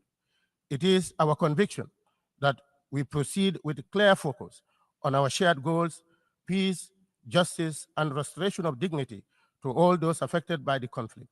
It is through our united efforts that we can hope to achieve a durable ceasefire and the unconditional release of all hostages, thereby paving the way for a lasting peace and that respects the rights and sovereignty of all. The Gambia believes that the lasting peace on both sides embodies the strong collective resolve to also ensure the full membership of Palestine into the United Nations and earning its deserved position as part of the Committee of Nations with equal rights and many other member states of the United Nations. In this context, we reiterate and endorse the call for a peace day for a lasting solution to the Palestinian problem. In our view, the best option for a peaceful settlement of this dispute between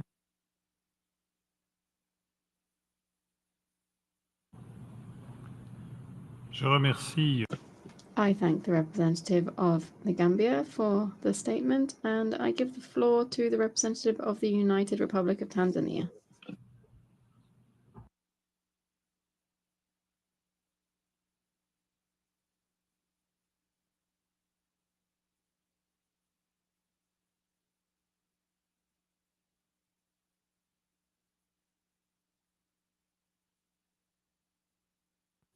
Co-chairs, Excellencies, distinguished delegates, the United Republic of Tanzania is honored to participate in this important high-level conference on the question of Palestine and the pursuit of this two-state solution. We commend the initiatives and leadership of the co-chairs, the Kingdom of Saudi Arabia and the French Republic, and welcome the continued commitment of the international community to advancing a just, lasting, and peaceful resolution to the Israeli-Palestinian conflict. Tanzania remains deeply concerned by the continued escalation of violence and the terrible humanitarian situation, particularly in the Gaza Strip. The situation reaffirms the urgent need for concrete steps towards implementing the two-state solution with Israel and Palestine, living side by side in peace and security within the secure internationally recognized borders based on the pre-1967 lines in accordance with international law and relevant United Nations resolutions, including General Assembly Resolution ES 10/24. Co-chairs, Tanzania reaffirmed its unwavering support for the inalienable rights of the Palestinian people, including their right to self-determination, independence, and sovereignty. We reiterate our long-standing position that the only sustainable path to peace is through genuine negotiation based on mutual recognition, peaceful coexistence, and a shared commitment to justice and international law. As the world still witnessing the horrible humanitarian situation and untold human suffering in the Gaza Strip, we call upon the United Nations Security Council to fully uphold its responsibility under the Charter, particularly those contained in Article 12 and 24, and we take decisive action to end the cycle of conflict and impunity. We further urge all parties to agree to an immediate, unconditional, and permanent ceasefire, and to ensure impeding access to humanitarian assistance, including food, water, medical supplies, and shelter. Tanzania underscores the importance of dialogue as the only viable and durable solution to the conflict. Surely, there's no military solution to the conflict, so concerned parties must engage in constructive dialogue and sincerely work towards lasting peace, seek truth and reconciliation, and undertake confidence-building measures, including the release of hostage and cessation of all acts of violence against civilians. Co-chairs, Tanzania has recognized the state of Palestine for over 6 decades and full support its admission as a full member of United Nations. The admission of Palestine as a member of this important organization will only reaffirm its purpose and principle rather than undermining them. The people of Palestine who have been denied their homeland and with secure borders, forced to live as refugees in their lands, and subjected to untold suffering, deserve the permanent reliefs. This August Assembly must continue to provide opportunity for the admission of the State of Palestine as a member of our organization. And the Security Council must refrain from preventing the actualization of this long-expired goal. Co-chair, in conclusion, Tanzania reiterates its commitment to multilateral efforts aimed at achieving peace, security, dignity for both Palestinians and Israelis. We remain ready to work in solidarity with the member states to ensure the realization of the two-state solution and to restore hope, stability, and justice to the people of the region. I thank you. Je remercie Monsieur. I thank the representative of the United Republic of Tanzania, and I give the floor to the representative of Guinea.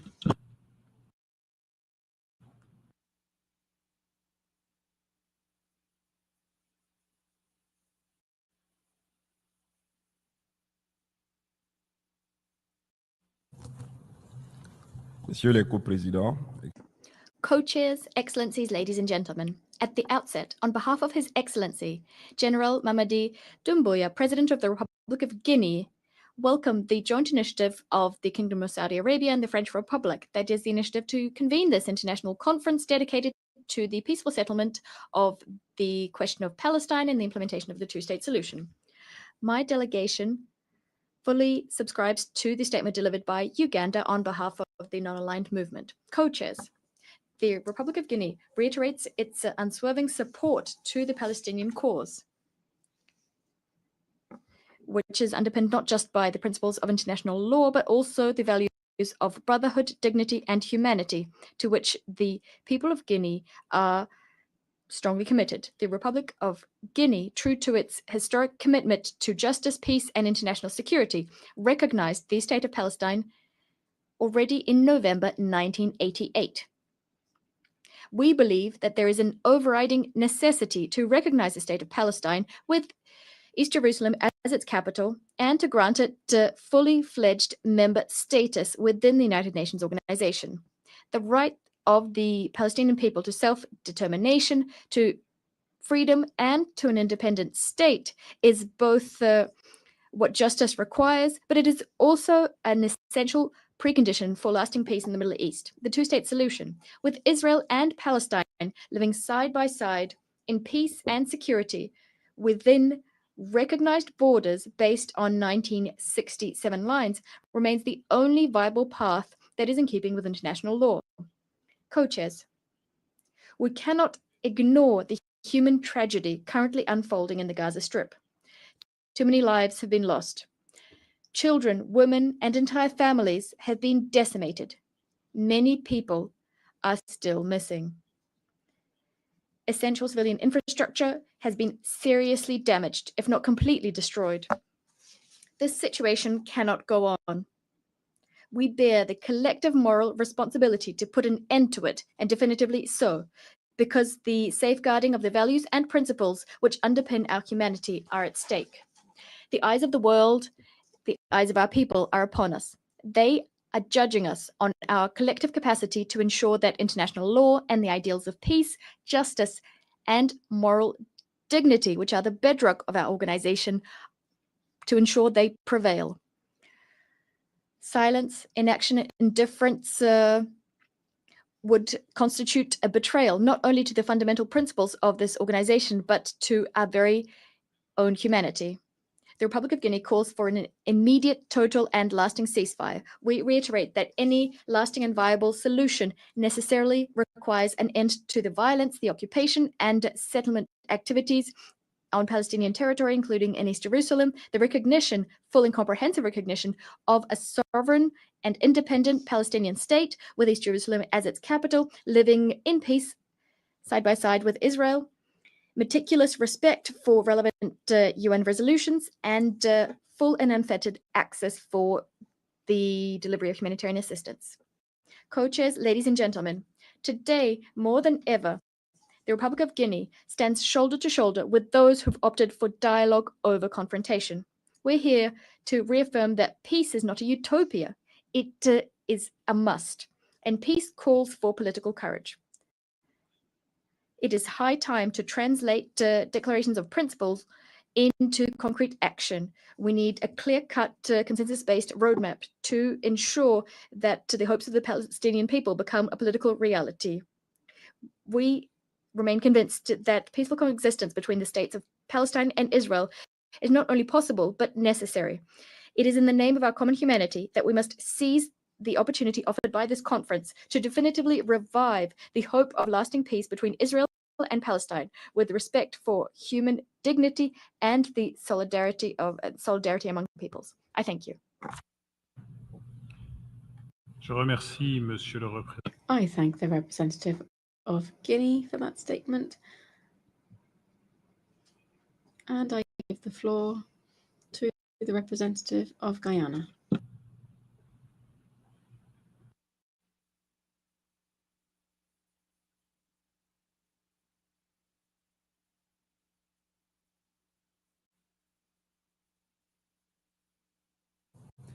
Your Excellencies, co-chairs, Guyana aligns itself with the statement delivered by the permanent representative of Barbados on behalf of the member states of the Caribbean Community, CARICOM.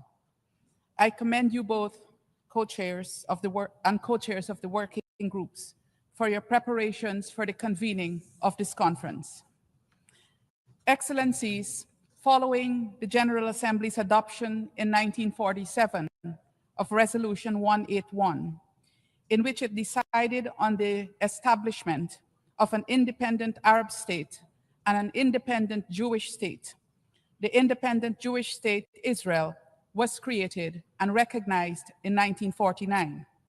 However, almost 8 decades later, and with the formation and recognition of more than 80 new sovereign states by the UN, the establishment of an independent state of Palestine is still outstanding. Implementation of the two-state solution is a collective responsibility of the General Assembly, some aspects of which are common to all member states, while others are differentiated. Recognition of the state of Palestine is at the core.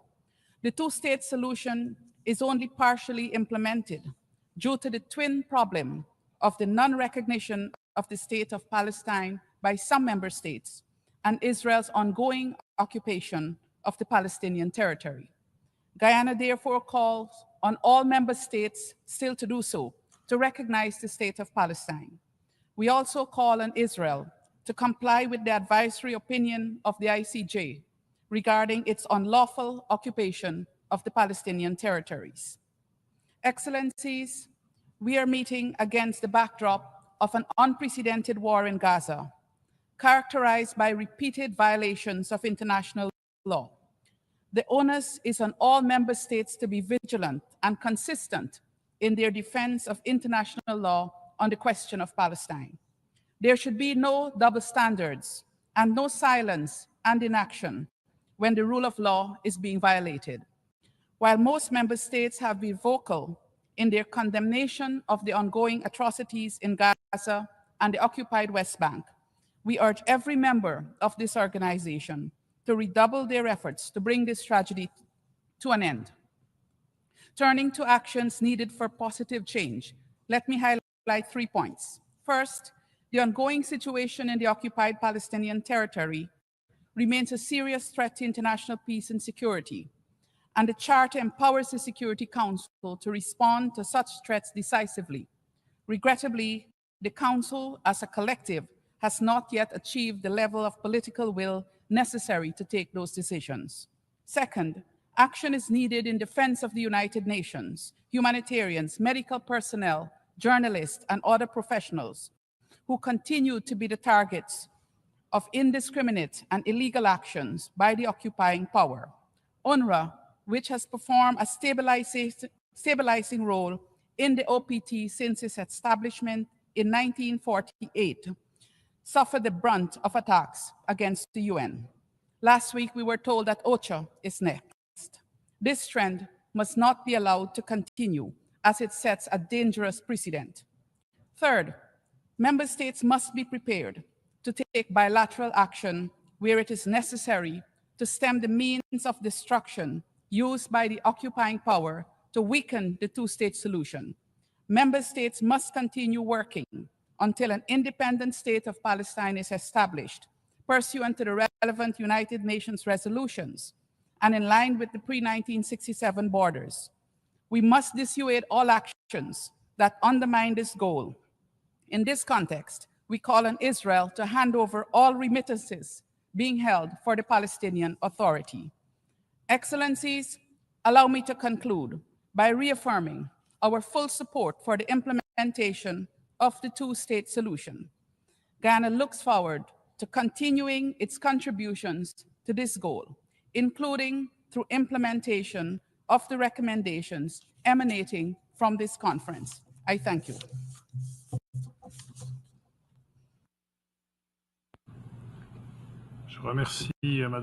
I thank the representative of Guyana for her statement, and I give the floor to the representative of Kenya.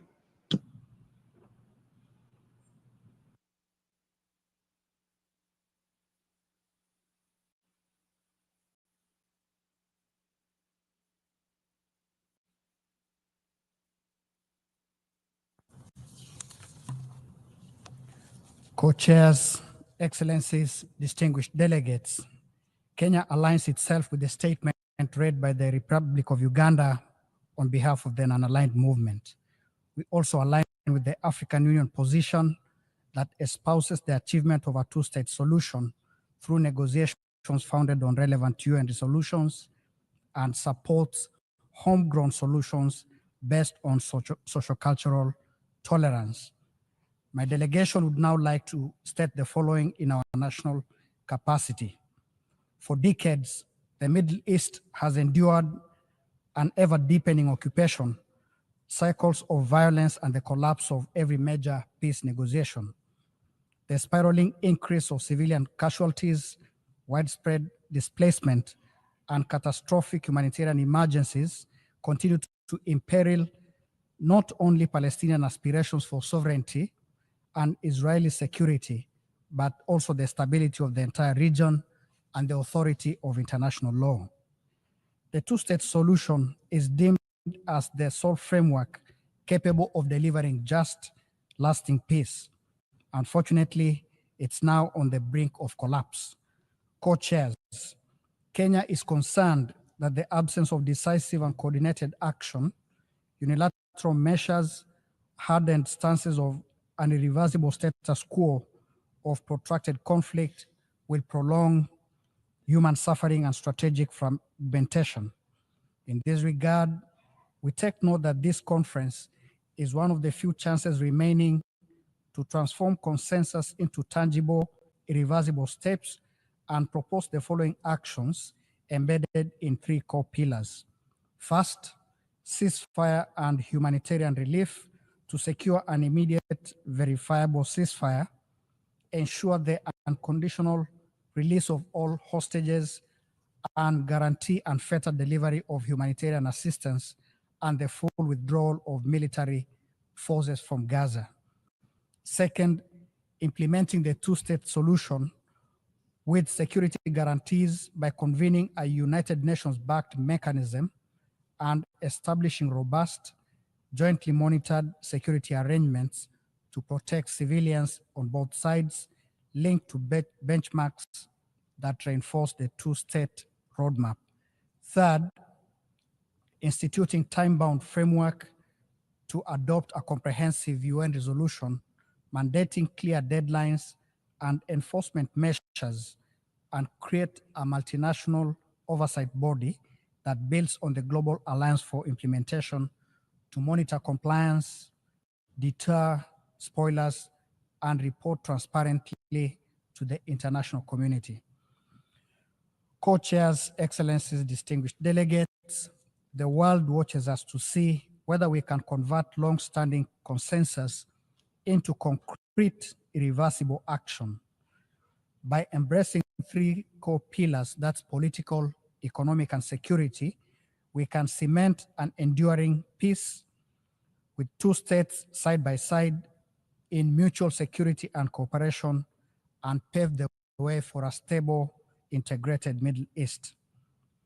Kenya believes that collective and individual measures will help transform long-standing consensus into irreversible steps toward two sovereign states living side by side in peace, security, and mutual respect.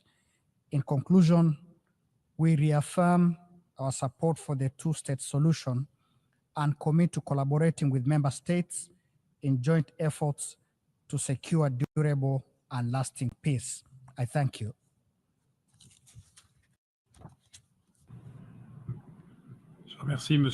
I thank the representative of Kenya for his statement, and I give the floor to the representative of Czechia.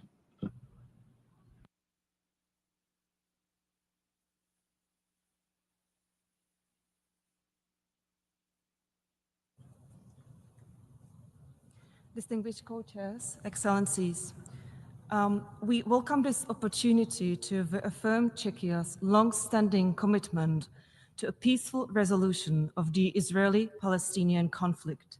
This vision is grounded in the establishment of two states, Israel and Palestine, living side by side in peace, security, and mutual recognition. We are deeply concerned by the continued violence and humanitarian suffering in the region, and we call for an immediate ceasefire in Gaza and the unconditional release of all hostages, leading to a permanent end of hostilities. Czechia acknowledges the legitimate aspirations of the Palestinian people for statehood and dignity, just as we affirm Israel's right to exist, free from terror and existential threats. We believe that the only viable path to achieving this vision is through direct negotiations between the two parties. A negotiated agreement remains the sole sustainable means to ensure stability, democratic and economic development, and security for all. Unilateral actions risk undermining the delicate balance required for meaningful dialogue and may further entrench divisions. Excellencies, it is of utmost importance to re-establish a political horizon toward a two-state solution. We urge all parties and international actors to focus on confidence-building measures, regional cooperation, including through frameworks such as the Abraham Accords, and practical steps that can foster trust and pave the way for renewed negotiations. A peace settlement must serve the legitimate interests of both peoples, who rightfully expect tangible outcomes from diplomatic efforts. It is imperative to create conditions that enable Palestinians to establish a viable, independent future, whilst also ensuring that Israelis are not perpetually confronted with critical security concerns. Furthermore, Hamas should no longer pose a threat to Israel and must have no role in Palestine's future governance. Excellencies, achieving a just and lasting peace will require bold and courageous decisions from both Israelis and the Palestinians. The path to a two-state solution is neither simple nor without sacrifice, but it demands leadership that prioritizes the future over the past and reconciliation over retaliation. Both sides must demonstrate the political will to engage in meaningful dialogue, make difficult compromises, and reject extremism in all its forms. Only through such resolve can we hope to transform aspirations into reality. Czechia stands ready to assist in any genuine effort that brings both sides back to the negotiating table and advances the cause of peace. I thank you.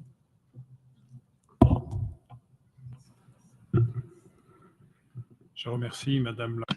I thank the representative of Czechia for her statement, and I give the floor to the representative of Somalia.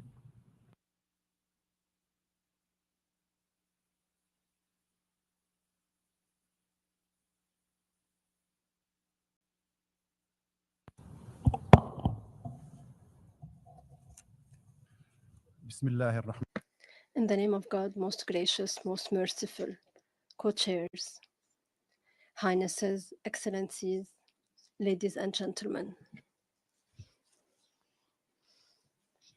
It's our honor to participate in this high-level conference that comes at a time when the wounds of the region are deepening, at a time when the cycle of injustice and suffering is expanding, at a time when the brotherly Palestinian people lack prospects for just solutions. We thank the Kingdom of Saudi Arabia and the Republic of France for convening this important meeting. This conference is an opportunity that must not go unnoticed. It is a defining moment for us to renew our collective political will, not only to find solutions, but to advance the implementation of the two-state solution, this solution that has long been rejected and overlooked and eroded.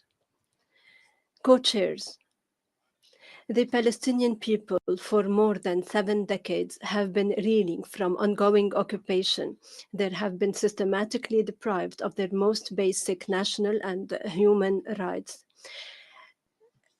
The international community has stood silent as the Palestinians have been reeling on a daily basis from colonial settlement, forced displacement, blockade, daily violations. The holy Christian and Muslim sites have been desecrated, and the life of a whole people have been fragmented generation after generation.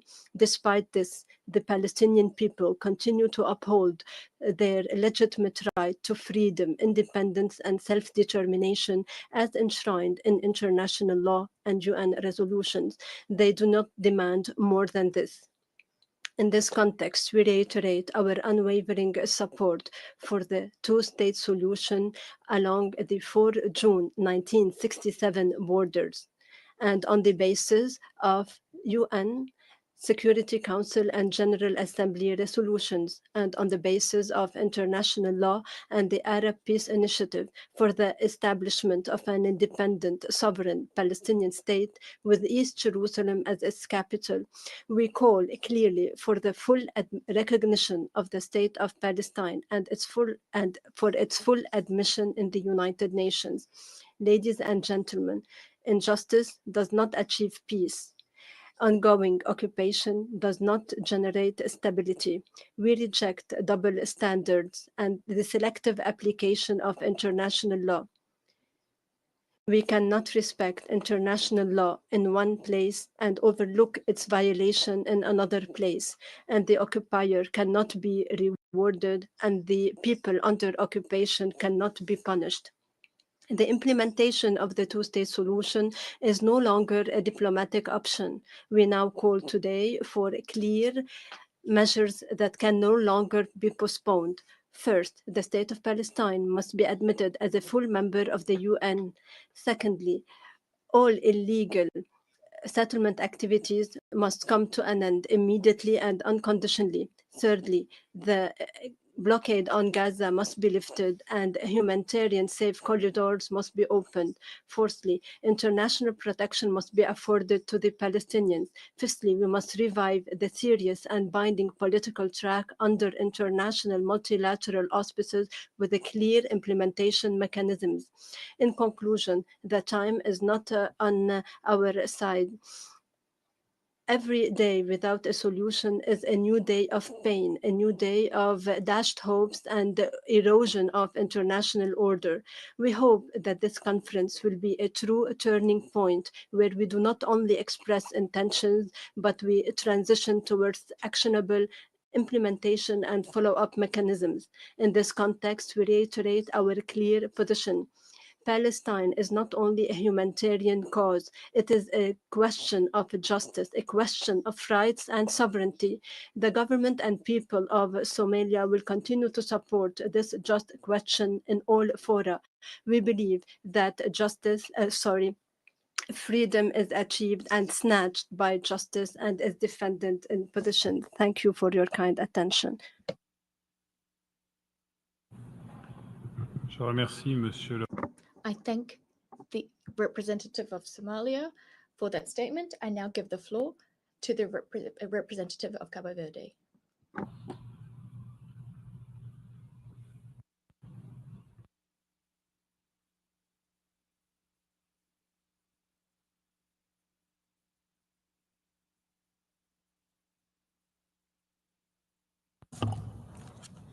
Mr. President, Excellencies, distinguished delegates, colleagues, Cabo Verde aligns itself with the statements delivered on behalf of the G77 and the African Group, and hereby delivers in national capacity. Cabo Verde stands before this high-level conference with profound commitment to peace, international security, and respect for the fundamental principles of international law.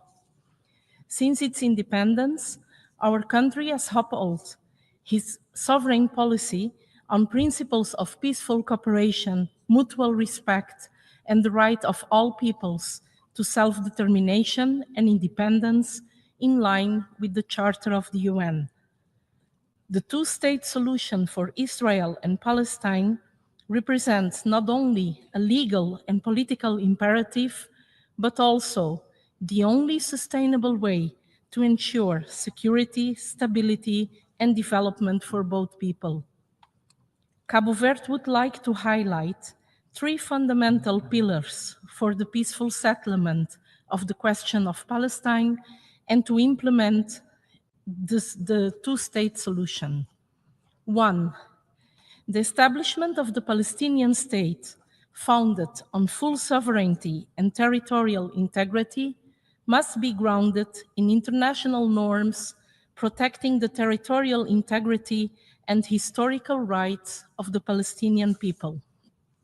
Two, peace will not be sustainable without concrete and balanced security arrangements that ensure mutual protection and trust-building mechanisms between the parties.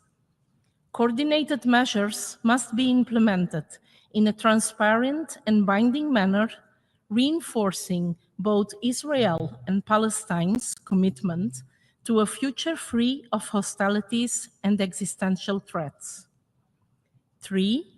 The success of the two-state solution depends not only on political and legal guarantees, but it will only prevail if sustainable economic conditions are also assured. Post-conflict reconstruction must be linked to economic integration strategies, promoting a resilient governance structure, sustainable investments, and effective assistance mechanisms. For Cabo Verde, it is clear that peace cannot reign upon diplomatic commitments alone. For peace to prevail, it must be built on justice, respect for international law, and recognition of the dignity of all peoples. The success of this conference will be measured by the concrete actions we take, ensuring that two states can coexist side by side with security, sovereignty, and prosperity.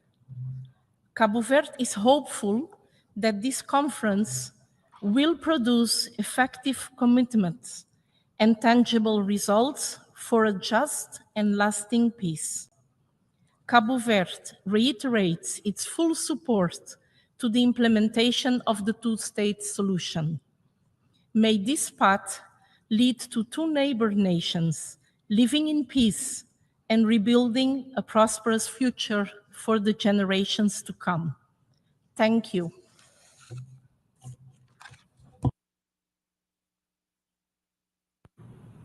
Je remercie Madame. I thank the representative of Cabo Verde for her statement. I give the floor to the representative of Nepal.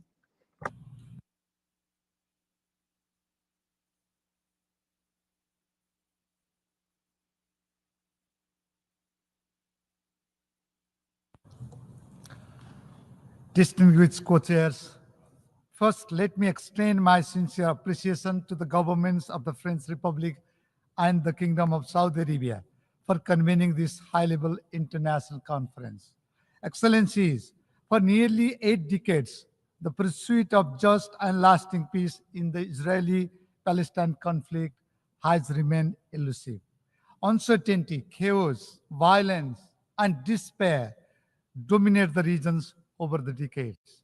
The situation has further deteriorated since the October 7 terrorist attacks on Israel by Hamas.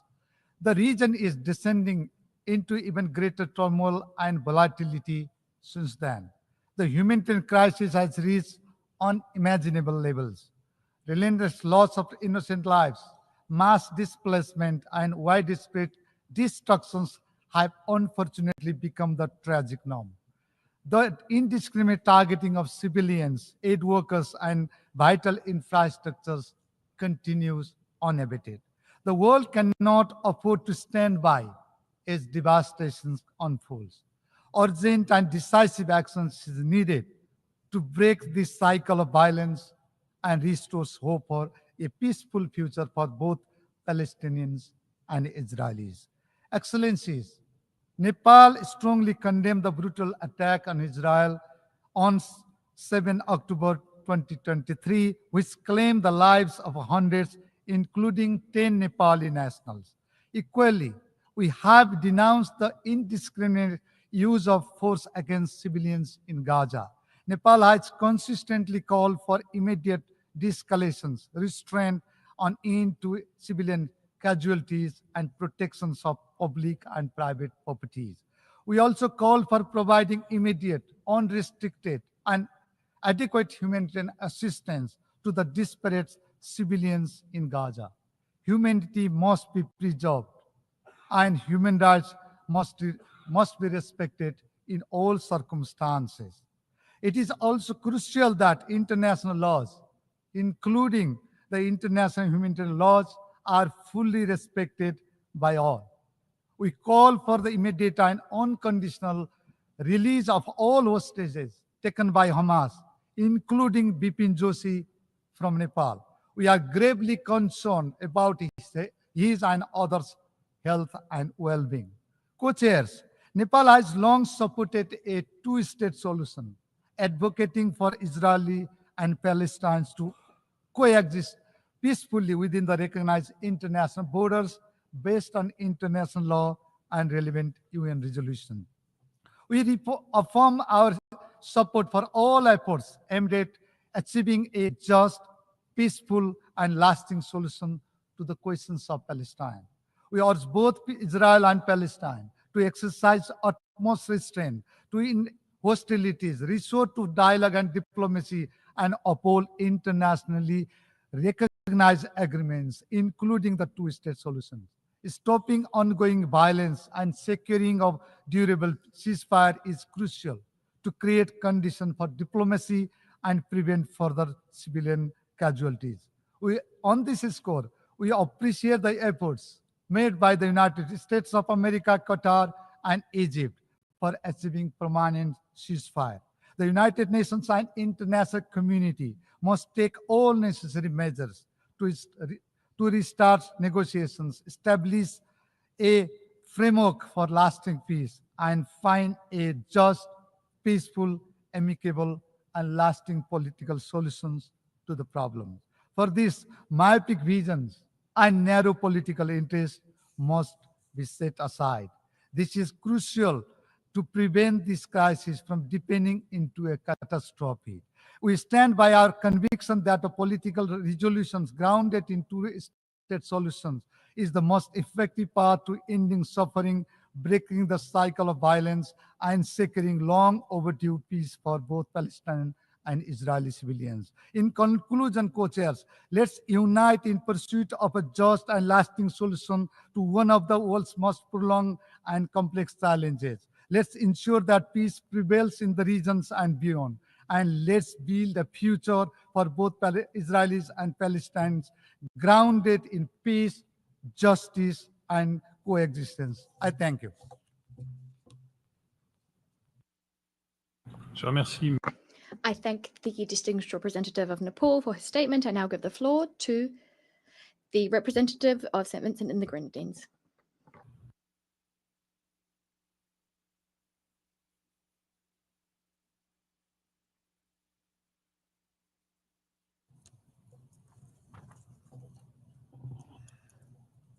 Thank you, Mr. President, for giving me the floor.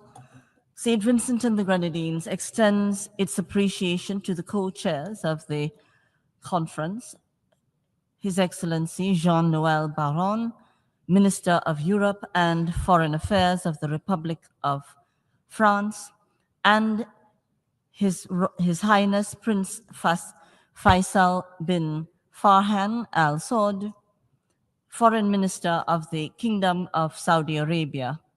We welcome your efforts in convening this important high-level meeting on the peaceful settlement of the question of Palestine and the implementation of the two-state solution.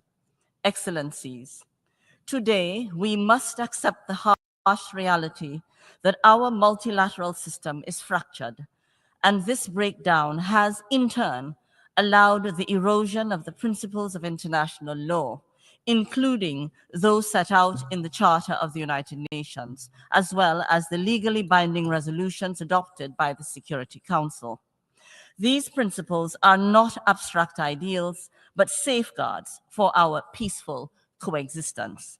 This is why St. Vincent and the Grenadines regards this conference as a critical opportunity to rebuild trust among states through the recommitment in good faith to the principles of international law and the two-state solution as set out in the Security Council Resolution 242/1967. The ongoing conflict in the Middle East has for too long assailed the people of Gaza, their suffering being a tragic testament of the consequences of setting aside international law that was designed to, at a minimum, put an end to such a conflict. The Palestinian people continue to contend with illegal occupation, dispossession, and harsh settler colonialist policies without delay in recognizing an independent state of Palestine, being a contributing factor to the toxic status quo. The cycle of death and destruction, ongoing impunity, and the violations of our international framework cannot be allowed to continue. International law, including the principles embedded in the Charter of the United Nations, can neither be selectively applied nor sporadically upheld. As a modern civilization, if we are credible defenders of peace, then we must ultimately be consistent defenders of international law. Within this context, St. Vincent and the Grenadines reaffirms its support to a two-state solution that guarantees that both Israel and Palestine can live side by side in peace and security within internationally recognized borders based on the pre-1967 lines. Every state and people desirous of such ambitions are deserving of achieving it. Excellencies, the Charter of the United Nations is clear in its preamble. We, the peoples of the United Nations, determined to save succeeding generations from the scourge of war. This solemn commitment must serve as our collective moral compass. It is our sincere hope that this conference will mark a turning point in the region, as well as in our global commitment to peace, stability, and multilateral cooperation. We express our hope that the work of the working groups would amount to more than just an academic exercise, but instead would contribute tangibly to a shift in the discourse and the direction of this long-standing issue, operating as launching pads for action. We recognize, however, that to be impactful, our commitments throughout this conference must be backed by concrete, measurable action. Now is not the time for fatigue. We can no longer simply stand in solidarity.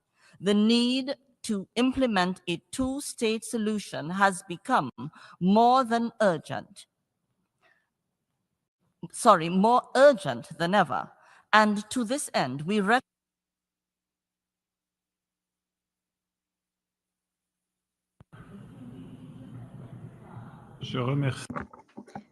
I thank the representative of St. Vincent and the Grenadines for her statement.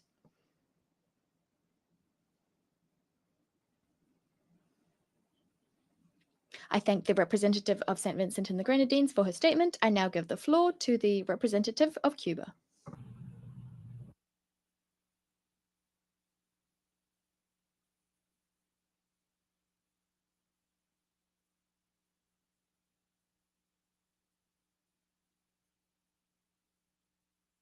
Señores copresidentes.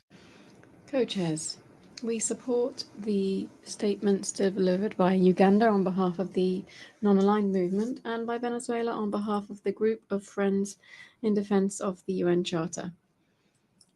Cuba has consistently supported the Palestinian people who have been denied the exercise of their rights, including the inalienable right to self-determination.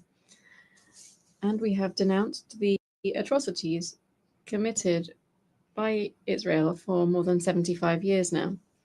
Cuba has called for a comprehensive, just, and lasting solution on the basis of the creation of two states, enabling the Palestinian people to exercise their right to self-determination and to possess a free and sovereign state within the pre-1967 borders, with East Jerusalem as its capital, and the return of refugees as crucial premises for resolving the conflict.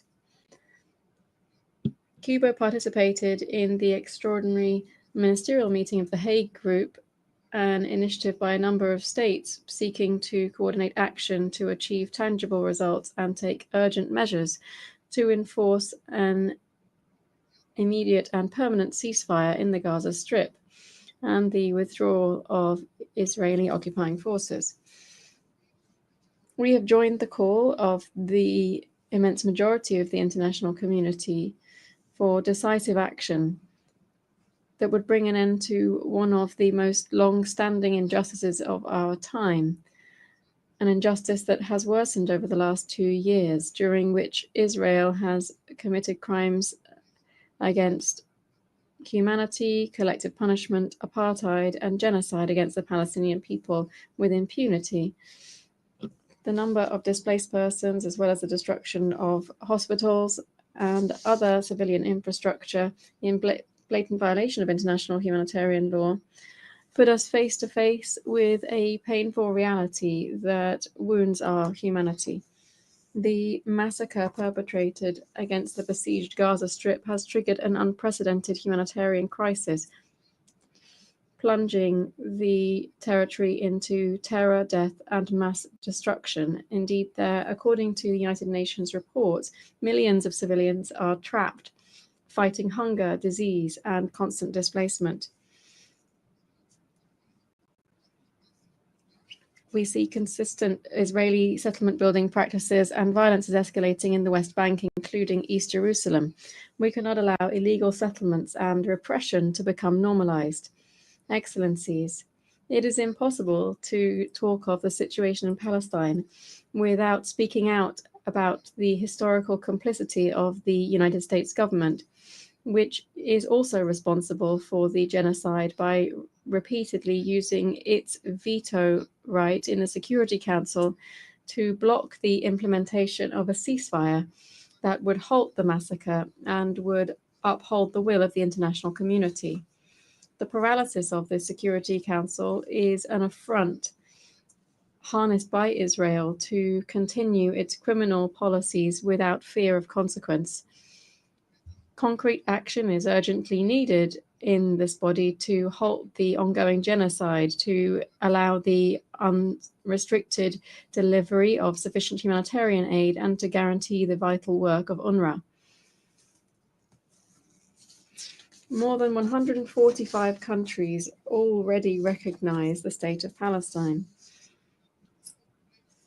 The full membership of Palestine in the United Nations can no longer be delayed. It is vital to begin the reconstruction of Gaza, to create conditions for the return of displaced persons, to ensure the full and unconditional withdrawal of the Israeli occupying forces, and to implement the agreements reached between the parties. The aspiration that this forum will provide real prospects for a just, lasting, and sustainable solution to the conflict is something that is shared by millions of people around the world. Let us not fail them. Justice for Palestine can wait no longer. Let us act in line with the urgency that humanity is demanding and that the Palestinian people need as a crucial condition for achieving a just, lasting, and sustainable peace in the Middle East. Thank you very much.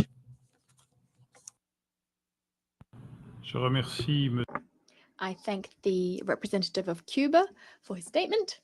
I now give the floor to the representative of the Maldives.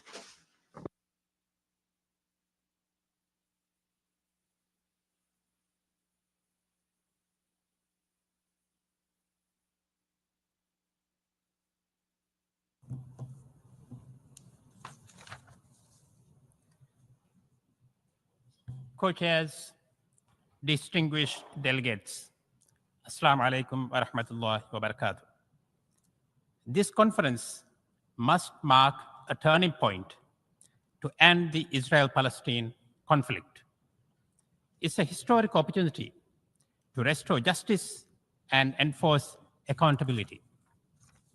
For a region long shrouded in conflict and suffering, this conference can create momentum to realize two-state solution.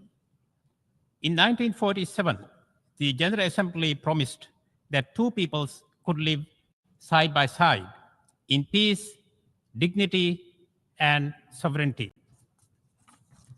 The reality today is stark. Over 100,000 Palestinians wounded, 50,000 killed, more than 17,000 of them children. The world cannot stand in idle while children die from deliberately imposed hunger. This is unfolding before our own eyes. Yet Israel's actions remain impervious to pleas. Its impunity blocking every attempt to end the suffering. We must not normalize such devastation or become desensitized to the loss of innocent life. In moments like this, diplomacy and multilateralism must not retreat. They must rise. We need more action, not just condemnation, more cooperation, and less polarization. The Maldives stands today with unwavering moral clarity. We may be small, but we have never wavered in standing for what is right. This is why we recognized the state of Palestine in 1988. This is why the Maldives has filed a declaration of intervention at the ICJ for the application of the Genocide Convention in Gaza Strip. This is why we argued before the court that Israel's action violate Palestinians' human rights and demanded humanitarian access. Let us begin with the truth. The state of Palestine exists. 147 countries in this hall recognize it, and more have expressed their intent to do so. The Palestinian flag flies outside this hall. Its sovereignty and its people must not be erased. From Gaza to West Bank to East Jerusalem, Palestinians have the inalienable right to remain, to return, and to govern a state of their own freely and fully. The targeting of UNRWA must stop. Defunding a humanitarian lifeline during famine and massacre is not policy, it's cruelty. Humanitarian workers are not the enemy, nor are journalists. And aid is not optional, nor is the obligation to protect civilians. The Maldives believes in a just, lasting solution: 2 states, 2 peoples, and 1 peace. But there can be no peace without justice. Israel must be held accountable for the lives it has taken, for the homes it has destroyed, for the future it has killed, and for the hopes it has extinguished. Reparations, restitutions, and redress is the bare minimum. The Maldives supports Arab Reconstruction Plan with technical expertise, financial support, and moral leadership, and we urge others to do the same. This is why we begin to restore humanity to a people who have lost everything. Let every child in Palestine grow with dignity and hope for the future they deserve. I thank you.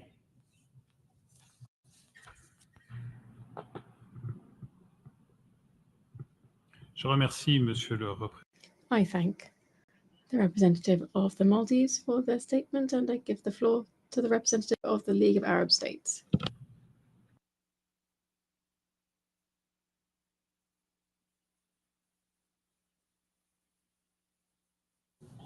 يسعدني أن أقف على هذا المنبر اليوم مرتديا. Allow me to take the floor and in the honor of Palestine to express our solidarity with the state of Palestine.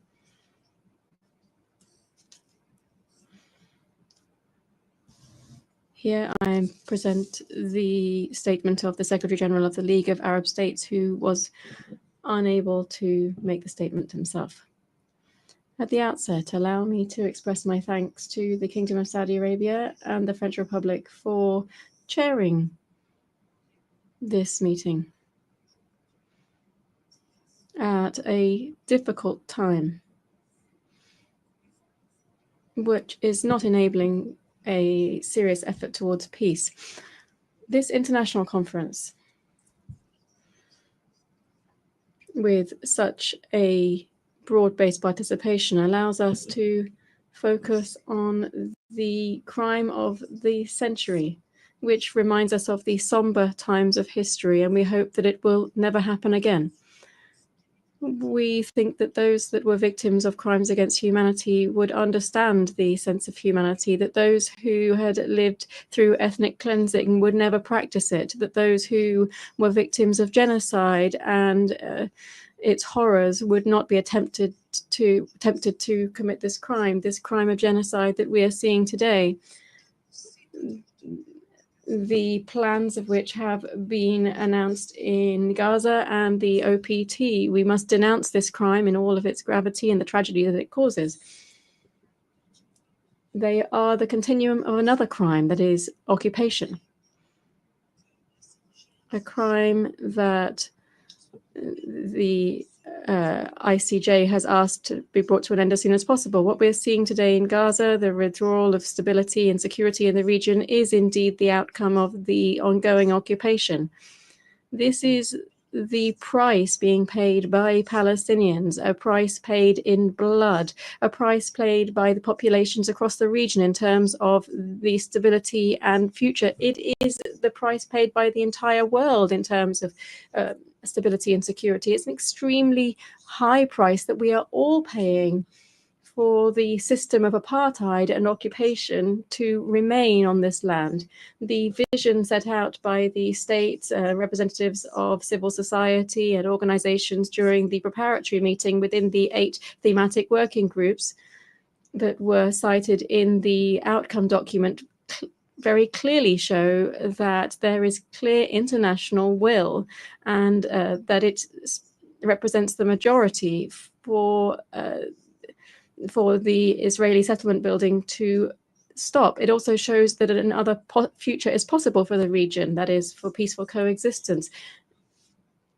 But this future will only happen where there is a viable Palestinian state that can be a fully fledged member of the United Nations to do away with the stain that we have at the moment. The League of Arab States remains committed to the Arab Peace Initiative adopted in Beirut 23 years ago. That is the full withdrawal from Arab lands and the end of occupation against the normalization, the integration, and peaceful coexistence.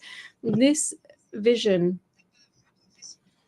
hasn't, however, been reciprocated. Rather, it has been countered by arrogance and nationalism based on religious sectarian views that will lead the region to an unknown future.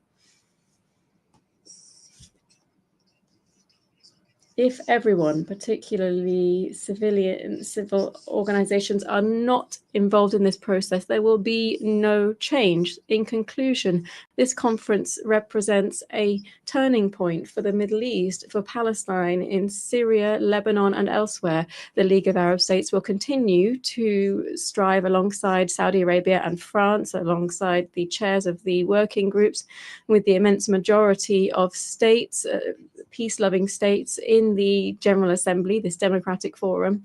We will continue to work for all states and all organizations to commit to ensure that Palestine is recognized at the 80th General Assembly session. And the League of Arab States will continue to support an independent Palestinian state with East Jerusalem as its capital, based on the proposals made by France, the UK, and peace-loving states. Thank you.